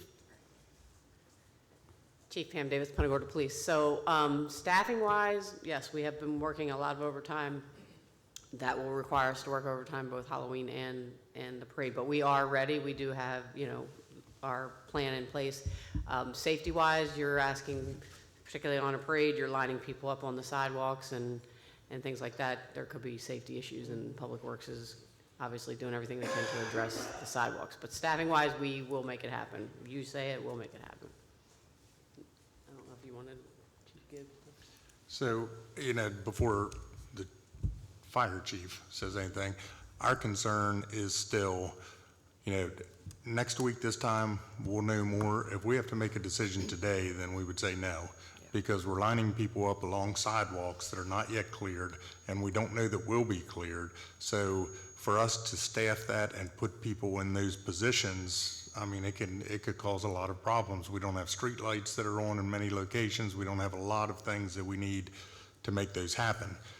If you look at it today and you said if this was going to happen today, could we sanction it? Absolutely not. None of it. if you look at it next week or 10 days from now, which is really too late for most of this, then maybe, but we're just not there at this point. So staffing wise though, I would have to agree with the city manager. For a safety concern, we're definitely not ready to say yes today. And it's hard to tell where we might be, a week from now or 2 weeks from now. So I know that they need as much advance warning as possible. But from the fire side, we wouldn't be able to give them an answer. Okay, well, why don't we leave it up to the two chiefs and the city manager to make a decision a week from now, and we'll go from there. And may I ask, what are we talking Halloween? We talking November 5th? What are we? All of the above. Right now, I mean, as Greg's just said. I was told that the historic district had already canceled it. They canceled their portion of it, but that doesn't mean that the residents are not going to decorate their homes and have candy available, and the city staff can still do the parking garage event that we always do. Well, the church parking lot is still a Samaritan's Purse semi. Well, they're not, theirs is canceled. They're So part of it. you think that it's so important that the city hall hand out candy that we risk this In the and first put everybody at risk? I have had people ask for it, believe it or not, and then I've Buy had, them a bag of candy. well, I think we have to wait and see where we are a week from now. I guess that's the bottom line. That's, So, yeah, so from my understanding is that the churches are not going to be involved this year. They've canceled Right. everything. That's right. That's a lot of our parking. right. The First Baptist, and I'm not positive about them, but I do know the New Life is not doing anything to participate in it, so that's a, Porta potties? and yeah, so none of that'll be, Yeah, we're and one of On our their side. concerns is people have still told us that they're going to hand out candy on Halloween. So if they're going to do it, people are going to come. So we still want to try to make the streets as safe as possible, whether we're part of it or not. I mean, because people are going to be on the streets, and we're going to have people trying to get around the debris to go to the next house that has that light on to get a little Snickers bar. And so we're trying to at least make it safe if people are going to do that. It doesn't mean we're going to be involved, and it doesn't mean that we're going to close the streets like was currently approved, but we still are going to have a bunch of people out there that are navigating these obstacles trying to get their Snickers bar, and it's going to be a problem. right. And so if we don't close the streets down, we won't have the amount of staff that we normally have, but we would certainly have an extra set of squad on or something like that, because we know they're going to come no matter what. Okay. One more thing, I think social media has indicated that a lot of trick-or-treaters are planning on going to Burnt Store Meadows and moving from the downtown area towards that Meadows area, so. I better buy We candy. normally have a truck out there as well, so hope you stop the phone candy. I can invite City Hall to come to my house if you want. Okay, well, we'll leave it up to staff to decide a week from now and see where we go from there. Okay. I've been asked by the Military Heritage Museum to invite the council members to be here on November 11th, which is Veterans Day, at 11 o'clock, and city staff as well. And I just, would you please drop me an email and let me know if you can be here? They'll have the annual Veterans Day event ceremony in this room. So That's the 11th. the 11th. Mhm. And you are all welcome to join. Okay. Okay, and that goes for Mrs. Peterman as well, because you will officially be, you won't be seated yet, but you will have officially been elected by. Okay. I also got a phone call yesterday from NBC2, and they're going to be doing a story with myself and John Welsh from the Boaters Alliance with regard to the dock match program that we put back in place for this hurricane restoration process. Back in 2017, as the liaison for the city to the Boaters Alliance, John and I put this program together for people who had their docks and their seawalls displaced from the hurricane, and they have to temporarily relocate their boats. And the program is set up on the Boaters Alliance website now, and there's about 15 people who have already volunteered their dock space to be used for people who have to temporarily move their boats while their seawalls are being replaced. They do offer a hold harmless agreement that people can use if they so choose to do that. They also offer the option of charging rent for the dock space if they so choose. Most of them are comping it. Some of them are even offering electric, and some have lifts and whatever else. But you can go on the Boaters Alliance page and click on the dock match, and all the information is on there. But NBC2 would like to do a story about it, so that'll be, I think, done tomorrow.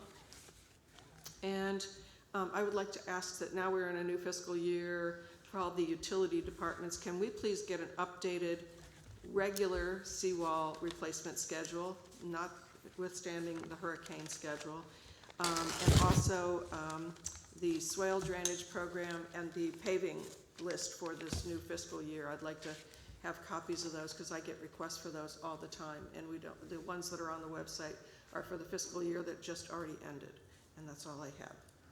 Council member comments, Melissa. I feel like our city is that little engine that could, you know, where you just keep chugging along and getting things done, and I can't be more proud of the city for what has happened in the wake of the biggest storm that has hit Southwest Florida. So, you know, you don't have to see them out on the streets, you don't have to see them in their offices to know that every city member, every staff, every worker in the city has put aside their own issues and trying to maybe even secure their own home to get the city up and running. And I just can't thank everybody enough, and the first responders and the police department. And I mean, it just, you know, it just makes you, even if you weren't already proud to live in the city of Punta Gorda, this should be it right here. And so I applaud everybody, and just thank everybody for as quick as we were up and running. And as much as it seems like there's still things to be done, I just remind people that we're not even a month out from, again, the biggest storm to hit this area. So thank you very much for everybody. I would like to say that we made the New York Times again, and I got 3 or 4 links to the article, and it said something to the effect of Punta Gorda looks much better after the storm or something like that. But then they proceeded to say how what Charlie looked like and what we look like now, and they gave us kudos and you know, having a resiliency plan, oh, what a good idea. And I just think, you know, I used to sit on Chenep, and there were actually people there who did not want Punta Gorda or Charlotte County to be a part of the resiliency plan because there's no such thing as a need for it. And if anybody got proof that there was a need for it, I asked them to drive through Fort Myers Beach. But anyway, we got lots of kudos, and it's nice to get some national attention. Mark? Thank you. I'd like to add my voice to the thanks to the staff and the first responders, but I am also one that believes that actions speak louder than words. So I have a motion here. I realize that it's out of order to vote on it because it's not noticed on the agenda, but I think that time is of the essence, and it's important that staff and our first responders know what we're thinking and where things are going. And I'll read this just for information, and I'd like it to be put on the agenda for the next meeting to be voted on. Whereas City Council recognizes and appreciates that all city staff and first responders put the city's needs ahead of their own to get our wonderful city back up and running safely and with amazing speed. And whereas their tireless efforts required many long hours away from their families and homes at a time when their families and homes were as affected by Hurricane Ian as all city residents. And whereas I have always believed that if you take care of your employees will take care of you. And I assert that our employees have already taken care of us. It's now time for us to take care of them. I therefore move that the City Council of the City of Punta Gorda authorize the city manager to grant 2 days of paid personal time off to all city employees in addition to all other paid time off to which they are otherwise entitled. The scheduling of these days is to be at the discretion of the city manager, with the understanding that this personal time is not to be converted to compensation. So thank you all. I ask that this is put on the agenda for the next meeting to be voted on. And I don't have a problem with that. Mark and I had brief discussions, and I know we both talked to the city manager about doing something to honor the staff who have worked their tails off for us. And this is just a small token of our appreciation and something that the city can afford to do without having to go through a major expense of some kind of a major event. And I think this will resonate more with the staff than anything else we could do. So I appreciate you bringing it forward. And we'll have it on the next council agenda to discuss and vote on. Okay? Anything else? Okay, I am finished. Go ahead.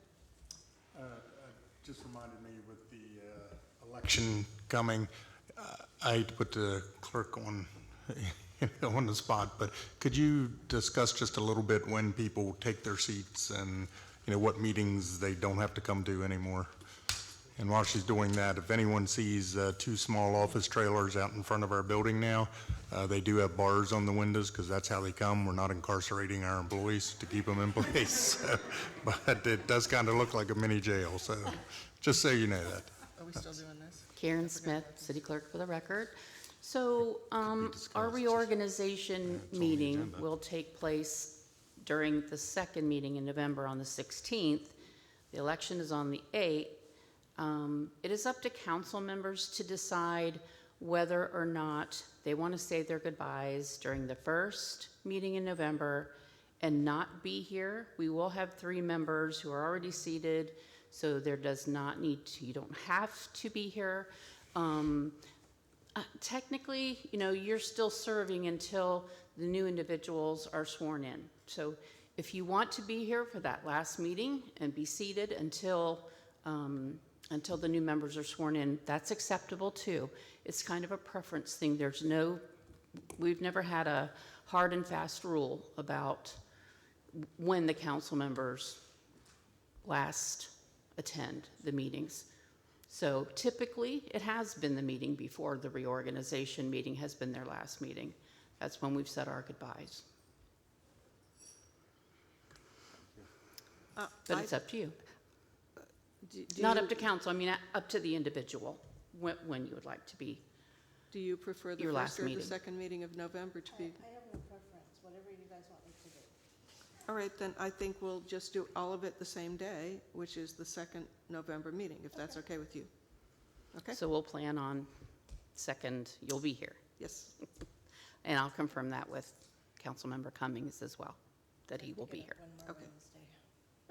Thank you. Okay. We did skip over one thing, and that was that Councilmember Cummings had asked for city support for the resolution to be added to the November 2nd agenda in support of the addition of the historic Cochran Street Business District. We just need consensus that it's okay to put it on the agenda for the next meeting if you are all in agreement. I don't know the background on this, so I don't. It's a historic district thing. So does that need to go to the HPAB? First? I would think that the HPAB should probably review that before it comes to council. Yeah, Donna thinks so too. All right, so we make the recommendation it goes to HPAB Yeah. and get their nod before it comes back to us? Yeah. Okay, so that's what we'll do with that. Okay, with there being no further business, we are adjourned.